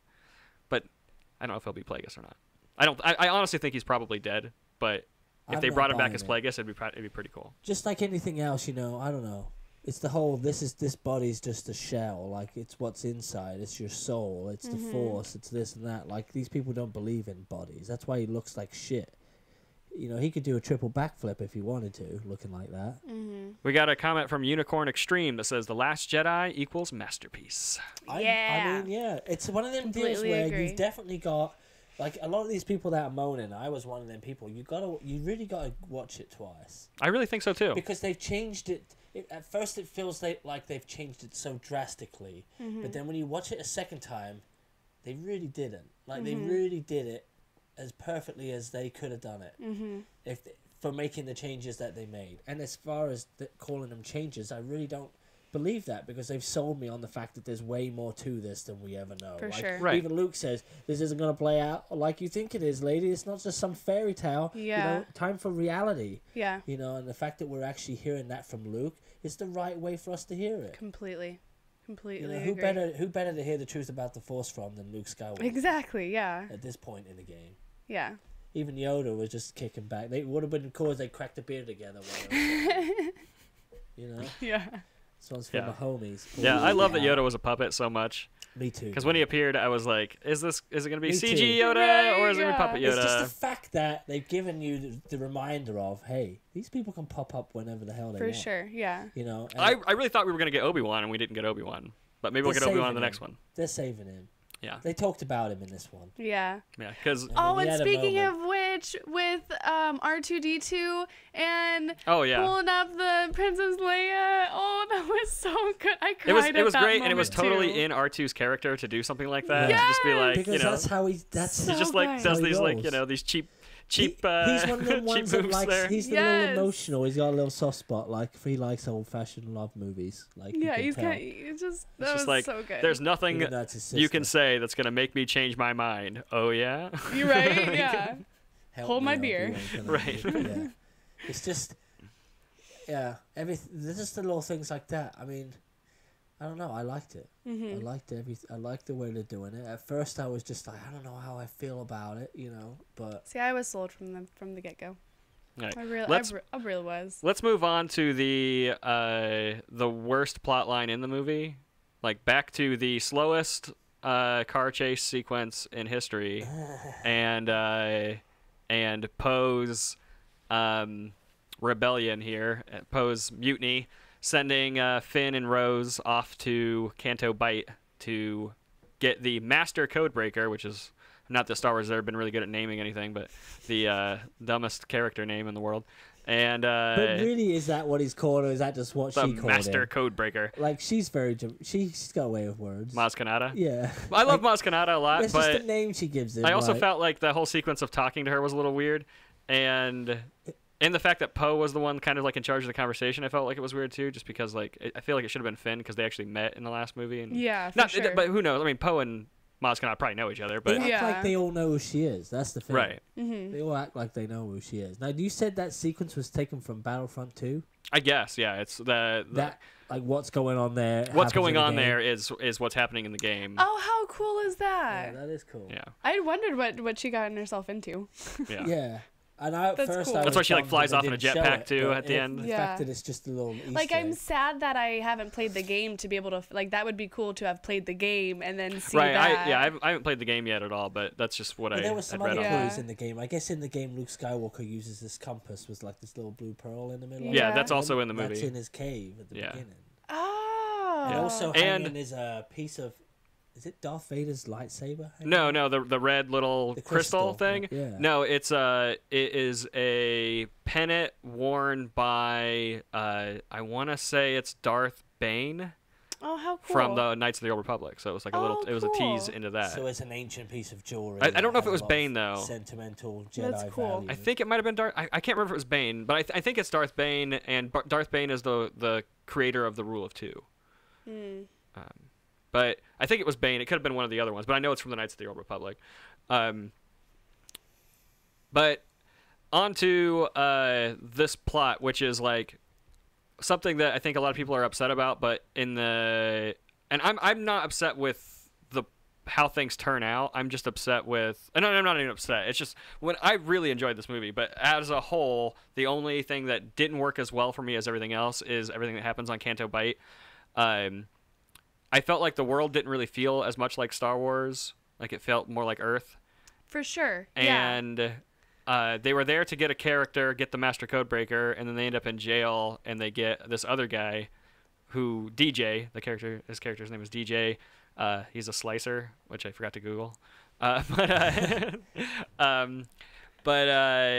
Benicio del Toro, what do you guys think of this, like, stutter? Are you cool with the stutter? I loved his little characteristics. I liked the character. I like the character, too. He made me feel like, at first, I was like, is this guy like an android? Has he got, like, a glitchy thing going on? Or is it a stutter? But, yeah. I mean, I think it was just a stutter. But yeah. he made me feel like, is this guy like... Yeah. Is this guy something new? Like a droid with a human skin? To be honest, like I haven't seen him in anything else, but he's a really good actor. Oh, he's in there. Slicers are individuals who specialize in slicing into computer systems and programs and breaking Hence encryption. those little blades he had in his thing. Yeah. Yes. Yeah, but yeah, I enjoyed it as much as what he did extremely irritated me. I enjoyed the character. Yeah.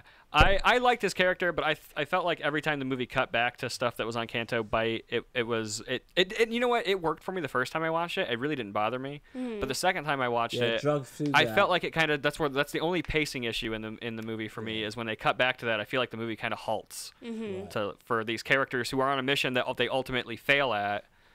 And then right off the bat they fail. Yeah, they fail right off the bat, and then when they, you think they got somebody who can do it, then it fails again because he double crosses them. It's the whole way this movie's going. Like the whole thing goes to hell. Right. Well, they keep setting up things and then changing their mind on it, which is like kind of keeps you as a viewer going, oh, I know what's gonna happen, and then oh no I don't. Oh, this is gonna happen. Nope, no it's not. Oh, which is like just playing limbo with your emotions, but in a way that's a really good. I feel like it's a good way to direct a film because it keeps you guessing. But at the same time, I felt like that world felt more like Harry Potter than Star Wars, and like the creatures they ride. Yeah. I hated the way I liked when they were in the stables and they were kind of animatronic faces. I liked the way those looked, but when they were actually riding them, I felt like that was the worst CG in the movie when they're actually riding them. Yeah. Just really bad. I can see that, but I really enjoyed those creatures and. I just liked that they saved all of them. It was just a moment that they had to have so that the moment later meant something. Not just that, but I like that it gave us a little bit of a backstory to Rose because this whole time I was really enjoying Rose's character, and then once we kind of get where she comes from and her motives, I liked that. I like Rose's character a lot. I just wish that instead of them going on this weird path to this planet, because it's like we're stuck in the slowest car chase in the world, but let's send out a ship who can warp speed over to this planet to get this guy to warp speed back over here to then break into this thing. It just felt like, man, that's like a really like elaborate plot to be going on in the middle of like a car chase. For sure, yeah. But I wish that Rose would have been a slicer. Like, why couldn't Rose have been a slicer and they could have just jumped right onto the ship, and then it could have been more like them just stuck on Snoke's ship trying to get around to do this. Like, that could have been their subplot. Yeah. And at first I kind of thought that that's how it was going to go, even though they hadn't made the plan yet when her and Finn came across each other. But she seems super knowledgeable in a position that she knows more than what she should. But, yeah, she's more like a mechanic. Yeah. Like, that's her character. And I think, again, it's important that she came from nothing, because I think that's that's a whole point of that's the theme. Yeah, it's very much a theme of the whole movie, and the whole Canto Bight thing. It sets up a lot of interesting dynamics in the world. I liked the whole. They were the richest, like villainry. Like they sold weaponry to the Resistance and to the New Order. I like that dynamic and bringing that like political movement into it. What was his name? DJ. What if he's just planted there the whole time to just get information and double cross him? What if they put him in the cell and he's bad guy the whole time? I don't think that's the case because how would they know he was going there? Who? Yeah. They knew that they were going to put Finn. Like, what if he just happened to be there? Huh? But nobody knew that like Finn and Rose was like going there. It was like a secret mission, and they were supposed to like sneak in and get a guy that didn't even know that they were coming. But they were one step ahead of them every other time. Now they can track through hyperspace. That's new. Which did they explain? I know with Finn and Rose, they kind of explained like why they were able to do that. Yeah. But did they explain any more to that? No, it's just they have a device that can do it. Oh, okay. And they had to go disable it. Only one device can track one device. Yeah. Okay.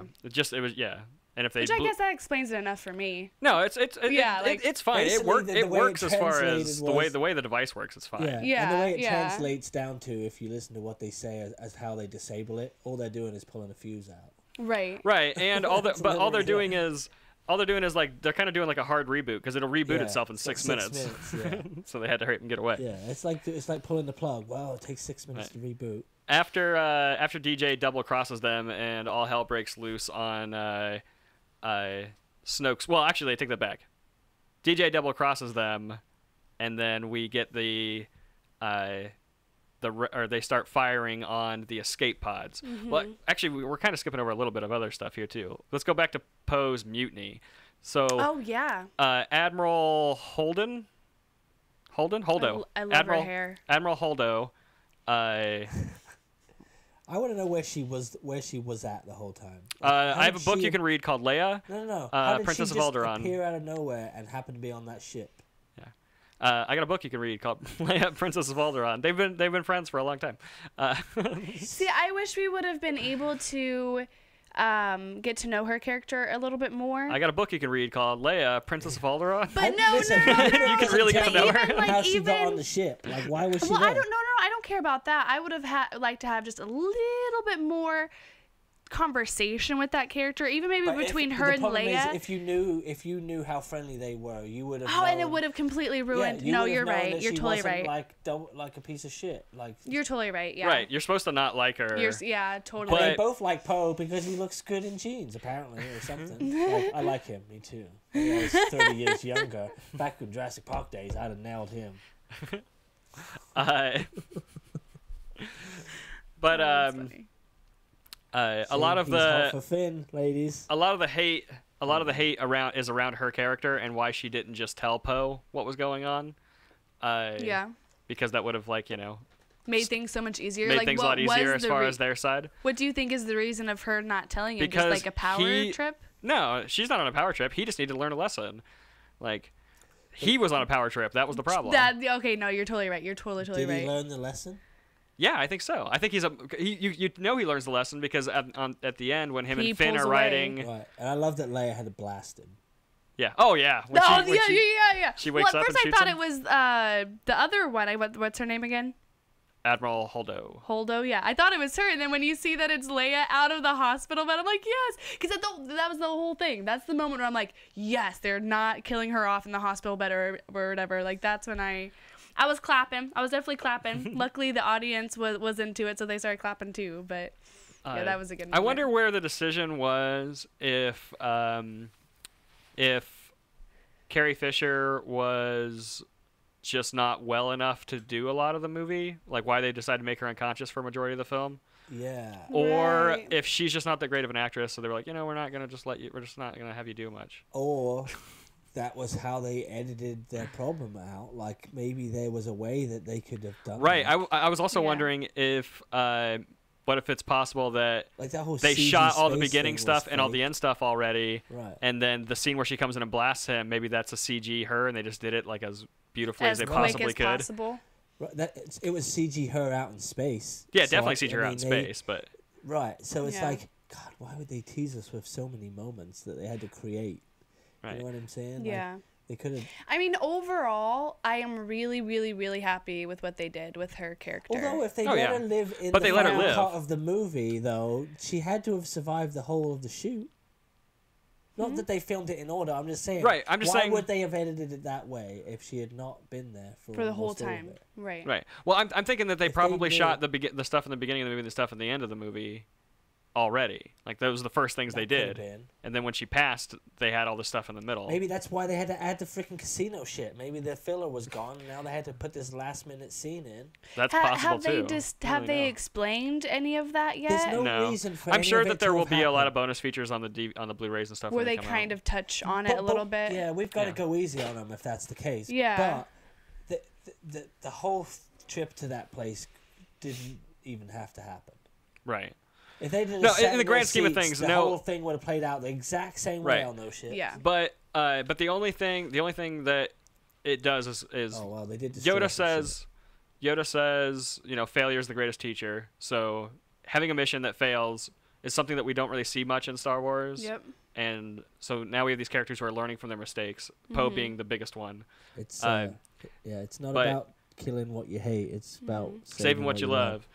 But so they're on their escape pods and getting shot, and we get Admiral Holdo turning the ship around and warp speeding through them. That was one of the best. Amazing, yes. Yeah. The sound design, everything about that scene was brilliant. In the IMAX, like the IMAX is completely full. I don't know how many seats are in there, but it is a lot of people in this theater. Total silence. You can just hear like a little bit of rustling around, and the kid sitting directly in front of me, like probably like 12 years old, just goes, "Wow." Oh, what an awesome moment. Yeah. I went, wow. That was the best bit. Yeah. As far as like when that thing See, that starts wasn't turning, my personal favorite moment, but it was like probably my second. But back to what you were saying about her, like instantly, once Poe's let in on the fact that they're BFFs, immediately he knows she ain't running away. She's saving us. Yeah. Right. Like he knows it immediately. So enough about her was learned or passed on to Poe and us, the audience, to know that she was quality. Also, side note, the young Resistance girl who has like the Leia buns. Yeah, that's her daughter. That's her daughter. That's Carrie Fisher's Also, daughter. side note, Carrie Fisher's dog is also in the movie. One of the aliens in the So casino is holding. Yes. Really sad story at the premiere. They took the dog, and every time Carrie Fisher would be up on the screen, he would like kind of like perk up a little bit. And Oh, so sad. Isn't that so sad? It's very sad. Also, Joe Scoren-Levitt is in the movie, and I forget where he's at. I saw James Corden. Who? One of the very first people in a ship to get blown up looked like that James Corden guy. Like the The karaoke Late Show guy? host. Yeah, him. All you see of him literally is as soon as it cuts to him, he looks down and there's an explosion and it kills him. But I swear to God, it was him. I think I know which part you're talking about. I don't. It was literally. It was close to the him. beginning, but yeah. No. Ryan Johnson is in the movie too. I'm pretty sure, like the director. He's the guy next to the guy who tastes the salt. Oh, cool. Right, salt. Because obviously, it couldn't be snow. Them perceiving the audience's questions, the audience would be like, "What do you think that shit's made of?" Is that snow? Is that supposed to be snow? Because the feet prints, like they don't leave wet footprints anywhere. And instantly they answer it all by going, it's salt. Like, clearly, the dude's there the whole time like, "What do you think that is?" I dare you to lick it. Dare you lick it? So Leia, the guy in the end, "I'll look it." It's salt, guys. It would have been funny if just right before the war he went like this. And just died because he licked it. Yeah, good thing it wasn't cocaine. Yeah, it's not cocaine. But it's a deadly salt. When the Raddus destroys Snoke's ship, that's when it's all on fire, and we get the fight between Phasma and Finn. Which was like kind of a letdown. Didn't Phasma die in the last one? Let's talk about that. She basically died in the last one. Like, she was presumed dead. She was thrown into a trash compactor, and then the planet exploded. Yeah. How did she get out? How did she get out? I didn't even think of that at all. Right. So it's like, well, we had this kick-ass character that we got rid of. Well, there was now a lot she's of time. famous in Game of Thrones. We should probably put her back in. Right. There was a lot of time. Like, Gwendolyn Christie could have, escaped through what's her name, right? She could have escaped through something. There was some time after she was dumped in a trash compactor before the thing exploded. Sure, she got off planet. Whatever. But then they bring her back, though. They go through the trouble of being like... they got out of a trash compactor, so... Right. But I'm just saying, they go through the trouble of bringing her back just to immediately turn around and kill her off. I mean, and just they show went through her the trouble of showing her. They went through the trouble of showing that her suit can deflect laser blasts, so maybe she fell through the fire and landed on a platform and survived again. Who knows?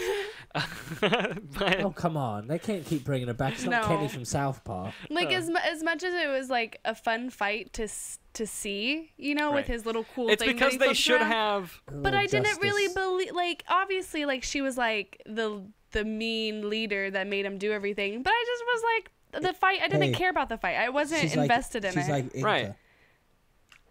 Yeah, kind of.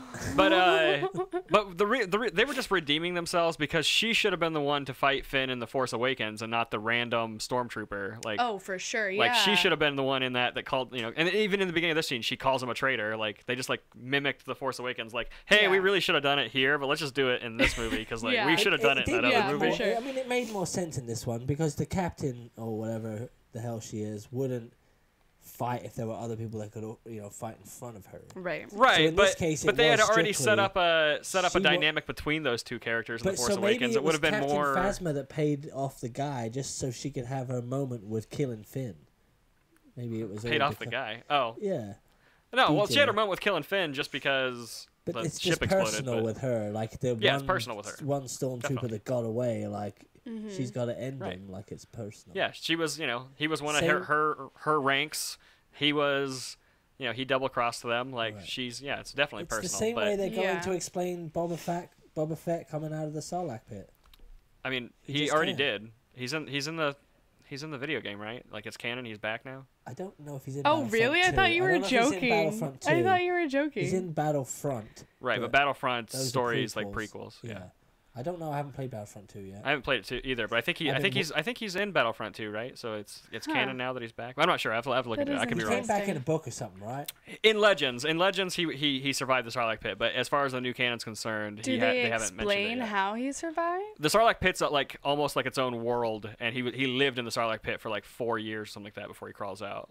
And he crawls out. He like bands together with a team of like aliens that are down there. And that makes sense. Yeah, that's pretty cool. A Millennium Falcon inside something's body, so totally. Yeah, no, it's totally fine. Like, I mean, I buy it. It's cool. Yeah. Because like the way he goes out in that movie is ridiculous. Gets like smacked in the back and his jetpack just goes flying, and you get the Wilhelm scream. Wow! It's like, man, he was cool. But he just looked cool. He wasn't cool at all. He did nothing cool at all. Didn't do one thing. That's Phasma. Phasma's the new Boba Fett. Looks really cool. That's so just true. Doesn't do anything. That is so true. She did fight pretty really good in that clunky armor, so maybe they did it on purpose. Yeah, it was a nice looking fight, but I was not invested in it. Yeah, neither was I. Yeah, it was I. Yeah, I was like, oh, this is gonna be cool, and it doesn't really last that long. Yeah, and then you see her eye, like just her one eye. Yeah, just so you can go, oh yeah, that's a chick from Game of Thrones. Right. Yeah. Just because she showed that one eye, she got paid like $10,000 more. Right. Yeah. I'll do the next one, but you got to show at least my eye. I'm not coming back for the 10th or 9th one. All right. So after that fight, then we're on Crate. So everything about Crate is so gorgeous. Good. It was so good. I didn't understand the ice crystal creatures. Oh, I love the dogs. It's so adorable. The crystal boxes. When I first saw them, and again, like tasting it, it's salt. It's funny because I figured they were made out of ice and it was snow, right? Mm-hmm. So, what are they really made of? Just crystals? Yeah, I think so. Yeah. They're just crystally because of the salt. I mean, they just could be crystally because they're crystally. Salt is crystal, like crystallized. They don't have to have fur. Salt's a kind of crystal. That's true. I'll give you that. It was very crystally underneath, inside the. I like them. I've got all these graphics. Like, here's some Phasma for you. I've got all these graphics. The colors in that. I've got like 30 pictures, and I haven't been using them because I'm really involved in the conversation on this episode. That's okay. That's okay. Yeah, it did.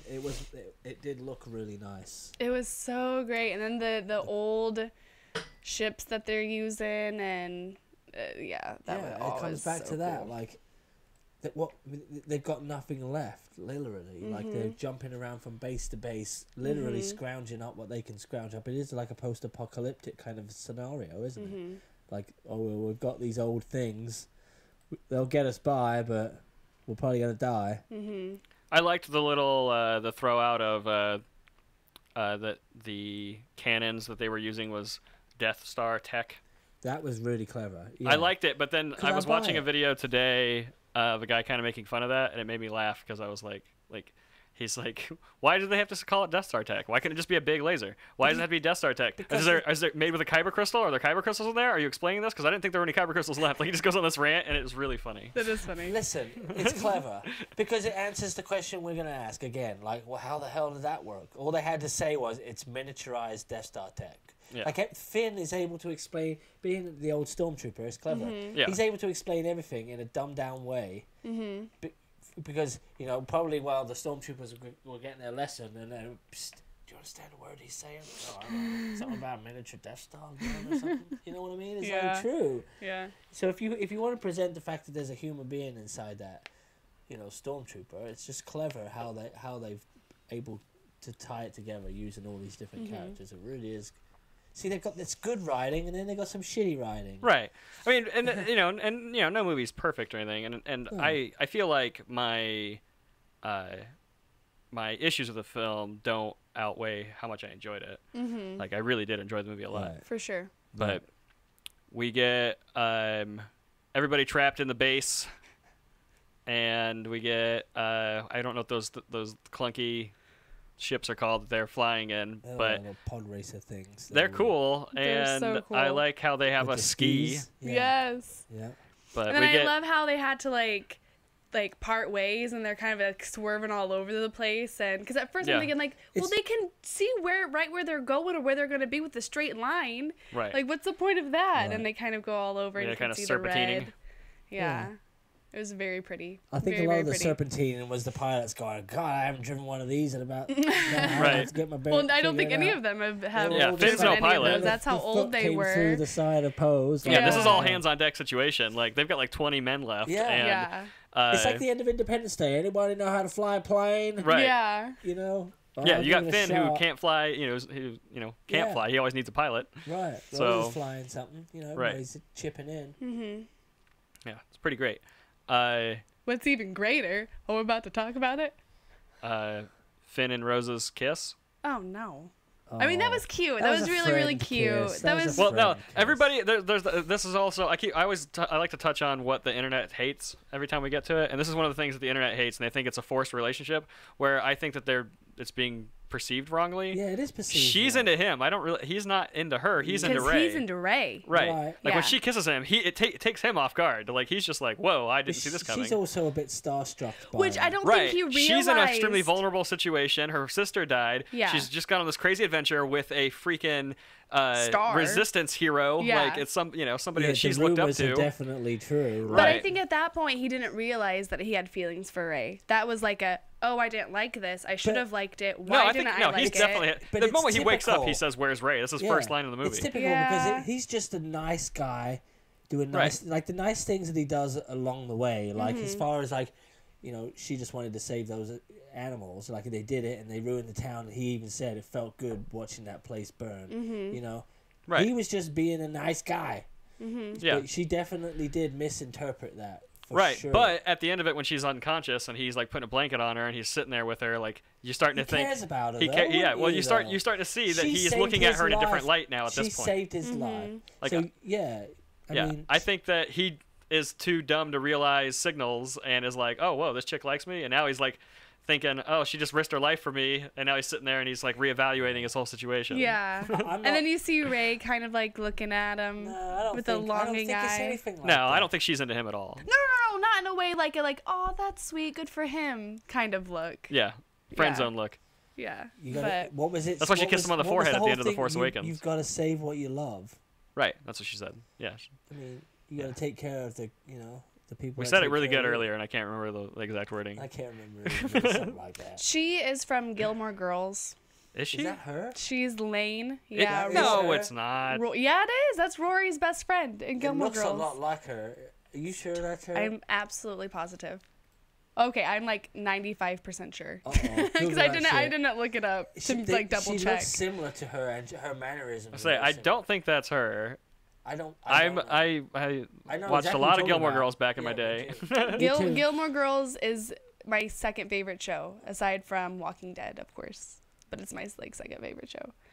Did you watch the new ones? No, because I don't have Netflix. Oh, then it's not your second favorite show. I don't have Netflix right now. I've watched the new ones. Help me, Can I tell you what happens? No. Yeah, it's totally not the girl from Gilmore Girls. Yes, it is.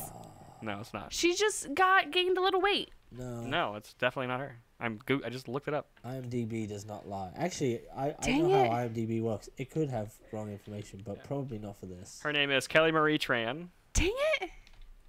I kind of knew that, but I wouldn't have known the Gilmore Dang it! Are they Girls. No. sisters? No relation. Because even like her mannerisms and like how she acted, like Maybe she based. No. I think that you think that the girl from Gilmore Girls is a lot younger too, because she is. She's you know, older she now. was. Her, you know, she's a lot older now these days. Well, she's had a couple of kids and she's married to she's a drummer. like That's what, a rough like life. 31, 32, maybe. I bet she's If older that, than that. no. Oh, She was born in '73. It's older than me. Nuh-uh. Yes, I Well, told. then how old is Rory? Whoever plays Rory? She's probably getting up there too. Because she was like, I thought she was She's Josh's late 30s. age. Now my we are brother. looking up Gilmore Girls information Yeah. on a Star Wars podcast. Just throwing that It's out not there. even connected. We've proven it. Although, She was born in '81. Strange connection. Who in Gilmore Girls that does tie into the Marvel universe? Yeah, the guy Kurt. Yeah. Yeah? He's James Gunn's brother. Right. Yeah. Oh, really? Yeah. Anyway, And we're back to this. And We're we're back to sci-fi. Thanks, Gilmore Girls. that was a random tangent there. That's so funny. We just lost all of our viewers. Anyway. Everybody secretly likes Gilmore Girls. They're still watching. For sure. So where were we at? We're at my Can absolutely we just be done talking about this all-time casino? Oh, we are. favorite we are. Yeah. part. We're on Crate. Are we to that point yet? Yes. My What's your favorite part? all-time, Let's talk about Crate. all-time favorite part Which is? I'm waiting. is the whole Luke Skywalker thing and him Yeah. out there fighting Kylo and that everything right there. That's Did my you notice that his favorite. feet didn't move the salt? He didn't leave red footprints? I didn't notice that, but I noticed that he looked a lot younger. Yeah. And so my thought was like, why does he look so You didn't young? notice I was the like, lightsaber in his oh. hand that wasn't broken? Yeah, that wasn't broken. Well, no, I was just looking at it as looks. And I was like, oh, like he's back to the Force, so the Force is kind Also- of like a age-defiant type thing because Yoda was around for a very long time, so that's kind of what I put Yeah, on but Yoda just there. erases that. And then, you know, Kylo goes through and he doesn't slice in half and he looks around and then you see him back on that one island just sitting there and meditating. That Floating. was like, I cheered was out. like- I was hooping and Yeah. hollering. I was, pumping my arms. It was so good. I teared up. Out of just like happy tears. I teared up. It was so good. It was in the guano the whole time. It was like, oh, that was like the best part. Like, oh gosh. Did you notice Best too? part by far. Tony, we talked about C-3PO second viewing. When C-3PO sees him, he's almost about to blow it. Like he knows that's not really Luke. You think so? Oh, totally. C-3PO I kind of got that like. Master Luke, what the fuck Right. are you fucking doing? Luke winks at him like, shut the fuck up, C-3PO. Yeah, He I totally think. knows. I think Leia knew he wasn't there too. Oh, I think. Oh, Leia for knew. sure. Yeah. Yeah. Yeah. She knew he was coming. Yeah. Dan and I had a She didn't have a conversation. very worried look on her face. No. You know what That's I probably mean? why she woke up. She knew what was going on. She knew he was, and I think she knew he was going to die too after it. Like she knew that like this was his moment. But at the same time, it's like you get these feelings, but then when Poe's like, why is he out there? Why is he doing this? Like he's giving us a chance to escape. Like why wasn't Leia like, yeah, that's what he's doing. We need to get out of here. Like if she did know, but I feel like she did know. But then I feel like in the scene that immediately But follows it's it, not she that doesn't. They know. If they can see the future, which some of them say that they did in this, right? They don't see the future. They see what they see Okay, possibilities. right, like but they don't show the adventure along the way. They just see the end outcome. So maybe if they know that, okay, at the end, Rey's gonna move these rocks, we're gonna get the hell out of here. We just don't know how it's gonna happen yet. Like I don't know how Right. much of that, because they don't explain how much of that they get Right. to They see. because I think what this movie did was like it introduced all these cool new ways that the Force is used, but still did it in a way that's like it's shrouded in mystery. So so it kept it nice. It wasn't Right. like the prequels did the reverse thing where they like tried to analyze and show every detail on how something works Right. and like But kind of back ruined then, the mystery. Back then, think about how this is what's crazy about these movies. Back then, what was the first one? 79, 78? 77. 77. So, I mean, even it's in this movie, all of the ships and the technology, right, are junk, and they have to use the old junk. But back then, when the first movies come out, everything was new and sci-fi and flashy. Like back then, it was that stuff was hot. Like that stuff was the cool stuff. So it's just funny how it did. Right, but even the thing that I love about Star Wars is that all the ships and everything in like the original Star Wars, like they're all still like muddy and dirty and like lived in, and that's why I loved it so much. Because like in Star Trek, not to compare the two, but in Star Trek all the ships are shiny and new and spick and span, and not just Star Trek, but like 2001: A Space Odyssey. Like I mean, all of sci-fi is always like everything's all because like super clean up after themselves. But in Star Wars, it's like they're lived in. Although that's not ships look like RVs. Entirely true. On the dark side of the Force, everything's spick and span. Right, it's true. Yeah. Beep beep beep. They got them little like robots. The mouse droids. Little sweepy. They've got little vacuums in them. They're mouse droids. Yeah, them. Did you like the iron bit? Yeah, that was good. That was funny. When the iron comes down, and it's actually an iron. Oh yeah. That was totally that was totally ripped. That from was Spaceballs. Yeah, that was exactly. Oh really? That exact thing happens in Spaceballs. No, yeah, Pretty I thought much. I thought that was funny too. Pretty much. Yeah. No. Yeah. I like the little nods and winks and jokes. I mean, Yeah. the second time around, Like they weren't as everything, prominent for some everything reason. to me was placed perfectly. The jokes were at the perfect time. They hit their mark every single time. I mean, except for that one, the very, very first one with Poe. That dragged out a little bit long. But other than that, I think everything was supposed to feel just awkward seemed too, though. to. For Hux, it was supposed to be like. Which an that awkward is a good moment. way to put it. Like. He Putting knew what it he was that doing. way, And putting he it was that stalling way for makes time. me like it Stalling more for when you time, feel but something that the other character feels, that awkwardness, But yeah, stuff he like knew that. that was go straight to his manhood. Yeah. And embarrass him right in front of everyone on his command deck. Like what Yeah. what better way to like? And I've seen it done in other movies before. It's a typical thing, but it just was. It took me out of it at first, but again, in reality, someone like Poe, as cocky as he is, would do that. Like, Yeah, that's what he yeah, is. and especially since you're like feeling that awkward tension, with all of that, And he's feeling hyped it up, with the character, adrenaline. but you feel it at the end with Rey when Luke passes on. Of course, I was sad, but I surprisingly didn't cry because I felt exactly what Rey was feeling. There was peace. It wasn't sadness. There was peace. And I just love that they did it in a way to where you felt what the characters were feeling. Right. You went on the trip with them and stuff like that. Like, No, that's yeah. exactly how they've done the whole movie. As far as what we witnessed, how we got our answers. Like we went on the journey, and the journey was obviously They something set we the had stage to find perfectly for me. ourselves, right? Yeah. And that's exactly how Rey ended at the end when she moved the rocks. That end of So good. end of this journey. So good, It was yeah. really good how it was Yeah. done. It was everything was just like you say, everything was just played just right. I feel like. Do you think the scene with the broom boy is just? Do you think the scene with the broom boy is just saying now that there's hope in the galaxy and that anybody can be a Jedi, like anybody can use the Force? It's like anything. Or do you think that that broom boy is going to be a character in the third movie? No, I don't feel like Or it's in the necessarily episode that. 9. It's more along the lines of like they're playing he was reenacting it with his It friend. was tying the bow to what they were saying the whole movie. It's the spark. Yeah. I don't think we're gonna see him, but it was just like And the hey, fact this is that a the kid reminder what this was about. I agree. Make the It's just a broom random come question. to him Yeah. like it's magic. The magic's back. It's like the cherry on top. That it's was a like, really what's that- perfect way what's to the end movie it. Elf when they don't believe the sleigh won't fly, right? Right. Everybody believes the sleigh flies. Yeah. Like, that's what it's like. It's Yeah. bringing that magic back. And that's the only thing that can save him. Yeah. And it doesn't, So I don't know if we touched on this. Rey's parents. Oh no, we didn't touch on that. Do you guys believe that? I'm mixed. I feel like I'm mixed too. the way it's written and the way they've crossed their T's and dotted their I's, that it makes sense. The fact that she is a nobody, it's Right, perfect. like it makes sense for like, what we were just talking about, the whole Anybody vibe can- of the Because movie. she's the but one that says it why first, does she Rebecca. know the temple? Why is she so Because grounded she's super there? powerful in the Force. She's just got this connection with the Force she can't explain. That's a separate issue from But her she even said parents. she's like, I've been here before. in a dream. Yeah, in a dream. She sees things. Remember when she grabbed the saber? Like And that- well, something's here's- going on with her. Well, here's But another Yeah. thing her though parents too. are irrelevant to it. They don't matter. Well, here's another thing it's too, about though. her. In The Force Awakens, when Rey grabs that lightsaber, Obi-Wan says, "Rey, these are your first steps." And why Obi-Wan? Why hear Obi-Wan if her parents are no one? Like Right. why? Well, it's the whole thing playing. I mean, Luke was special, but hidden with nobodies. Like, right. know, But Luke didn't know he had the Force until Obi-Wan told him. Again, Luke even admitted, I'm not the hero that everybody thinks I turned out to be. Like, it doesn't matter who you are. Yeah. Because he was the Vader blood. Look at what happened.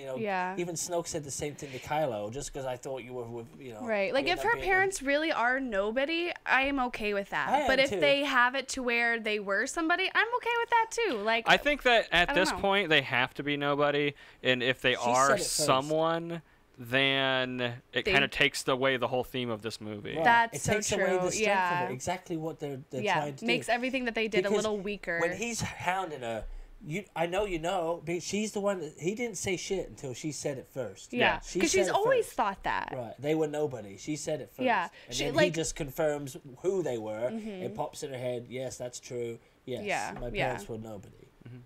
Yeah. Yeah. The bloodline doesn't matter. It's not. It's just the magic of right. And it definitely does make us connect with Rey a little bit more. Feel sorry for her and be like, it just makes the whole want to love her character more. The spark is the fact that anybody can be this. Yeah. Like these super kids motivating. These kids are really for acting us this out, but right. the kids are acting it out. But it's like they realize, Yeah. they helped. Yeah. They helped. Without their help, for sure. They wouldn't have been able to do that. Yeah. They were just they're as part magical. of the Resistance now. They are part of the Resistance. He's got the ring. Do you just the magic of knowing that they helped is enough for that kid to use a little bit of force. Like that's all it takes is a little bit of a spark. Right. So they have this little bit of a spark in the end of this. Do you think that's going to I mean obviously it's symbolizing, like the Resistance is going to grow stronger and everything. Back up. But at the end there, they call for, backup, and nobody comes. Nobody comes, yeah. Well, doesn't that happen on one of the other movies, and then the backup shows up in the next movie? I feel like that's something they've done before. I don't know. I don't think so. But those movies take place so many years apart from each other. Like that's true. But it doesn't. Again, that doesn't. We know there's people out there because the casino is full of all kinds of rich, hungry people. Right. But it comes back to like what Yoda said. Like there is a spark, but it can't be. Like, I mean, why would Yoda say that to Luke? Like, it's time, dude. Like, it's time for the Jedis to fade out. Because what Luke needed to hear. Yoda knows. Right. So what is the point of this spark and seeing it in this boy when Yoda obviously, knows what's going on? Like, if that's going to happen, he's saying the Jedi has to end. Not, like, the religion itself is over. But not the fact that the Force will always... The Force will always exist. Right. Luke even said it's that. Balancing the universe. For us to believe that the Force is ours to take is preposterous. Like, he even said the Force is not for the Jedi. Yeah. It's for everyone. It's out there. It exists. It's like imagine if tomorrow you woke up and found out that there was this actual power that made you psychic that you could tap into if all you had to do was this. Like you didn't know yesterday, but you know now. Like it's just the power but that of knowing. also the power of knowing also if you look at it like that, the power of knowing takes away from the prequels where it's in your blood. Well, this is true. They have done that. Yeah. But I mean, it's in your blood. I mean, it may in fact be in your blood, and only so many people can do it. But everybody has the power to stand up against the dark side. Blood also gets trickled down, and blood gets filtered throughout the years, and that just happens. But it's it was back in the prequels. It wasn't you had to be tied to a certain bloodline. It was still.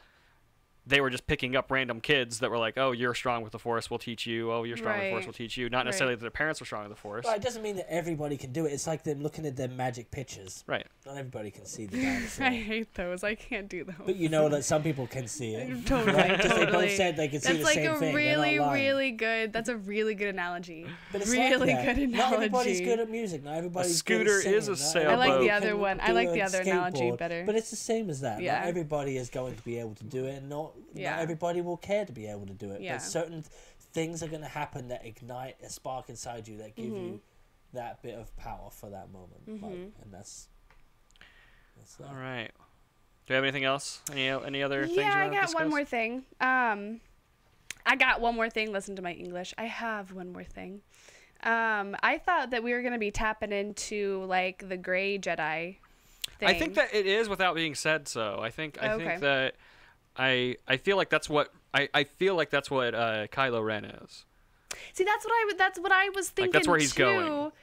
just because it tied in with what Yoda was saying, and I think Yoda was kind of doing that with Luke back in the day, was letting him be, you know, you have to, it's that yin and the yang, you gotta face your dark stuff before you can let the light get brighter or whatever. But yeah, I just thought it would be more of a clear. You thought that the gray Jedi would be more black and white? Oh boy.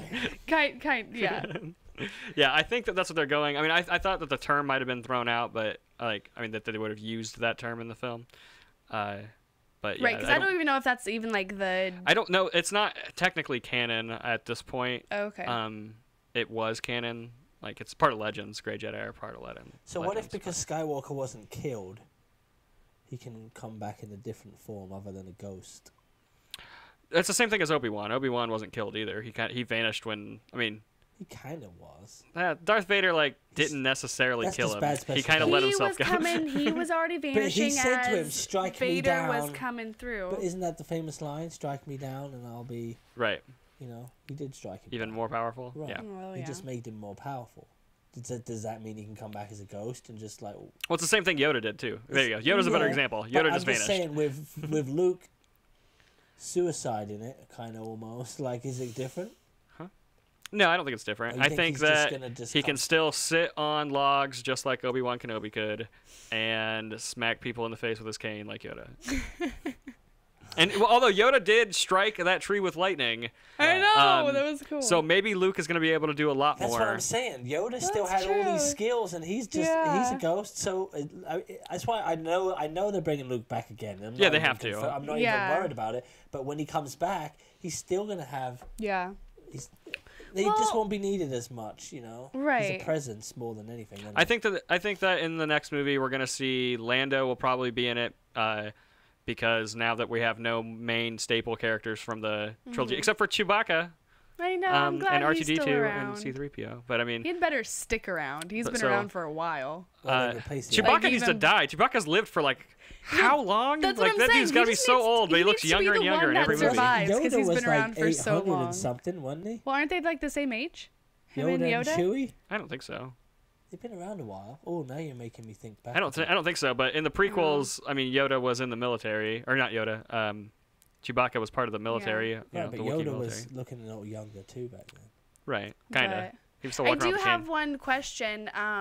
What do you think that they're gonna do with, you know, Carrie, you know, with Princess Leia now that she's still alive? But I think that this movie is gonna take, like, Episode 9 will take place probably like 5 years later or something. Really? Like that's that much of a jump? You think? Episode 3 or Episode 4, 5, and 6 have like years in between them, like that they take place. I guess I never like realized that. Yeah, they've got like there's a reason why Luke is a Jedi Master in Return of the Jedi, and at the end of Empire Strikes Back, he just gets his hand cut off, and he's. They can't that would just be terrible if they just wrote away the fact. Oh, but I think that it'll probably. I have a really like a solid feeling the movie's going to open with her funeral. Like, you know what would have made more sense? Here's how they should have done this. This just popped in my head. The fact that they're twins. And that we find out in this one that Leia has all these powers, and that Luke has to use all the power he can get to like make himself appear. What they should have done is done the thing where they decided together that they would combine their powers, but it would drain them both. Yeah, like she should have faded away too. She should have gone when Luke gone. That's what I was saying too. That as powerful as that moment was, it should have taken the power of two.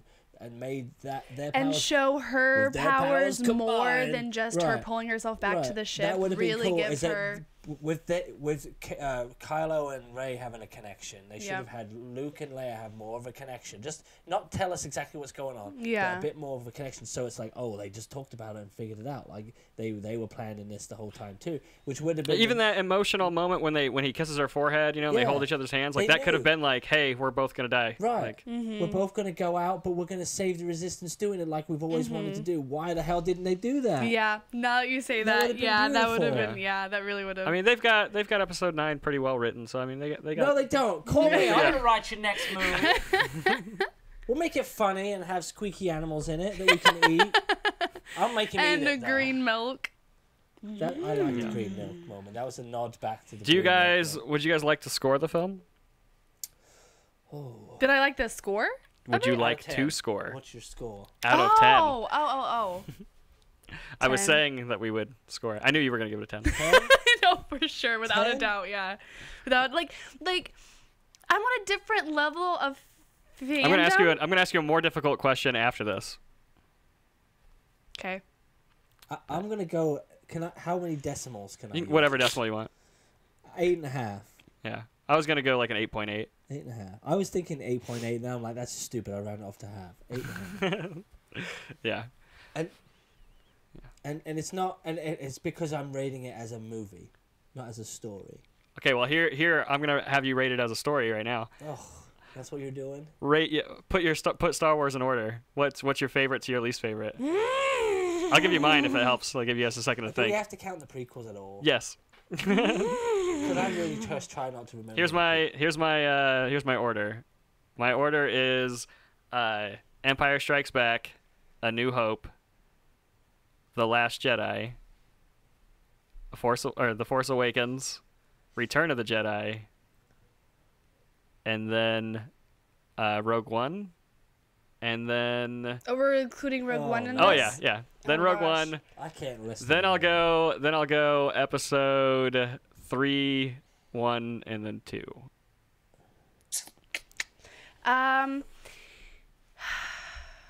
I mean, this is so fresh and so exciting and so enjoyable to see that I want to automatically say that The Last Jedi is number 1 for me. But that's really, really hard because I said that about Force Awakens last year, but I like The Last Jedi more than The Force Awakens. So, I don't know. Just because I saw it fresh and it was new and nice to see our old characters again, I would say The Last Jedi. And then The Return of the Jedi, and Force Awakens, and A New Hope, and then Empire Strikes Back, and then Phantom Menace, and then You're all sorts of crazy. What's the third one? Revenge of the Sith. Revenge of the Sith, and then Attack of the Clone Wars, or the Clone Wars, or whatever. Was Rogue One in there somewhere? Attack of the Clone Wars. Oh, Rogue One! I forgot about Rogue One. Okay, Rogue One comes after or before Empire Strikes Back. About the same. You're so crazy.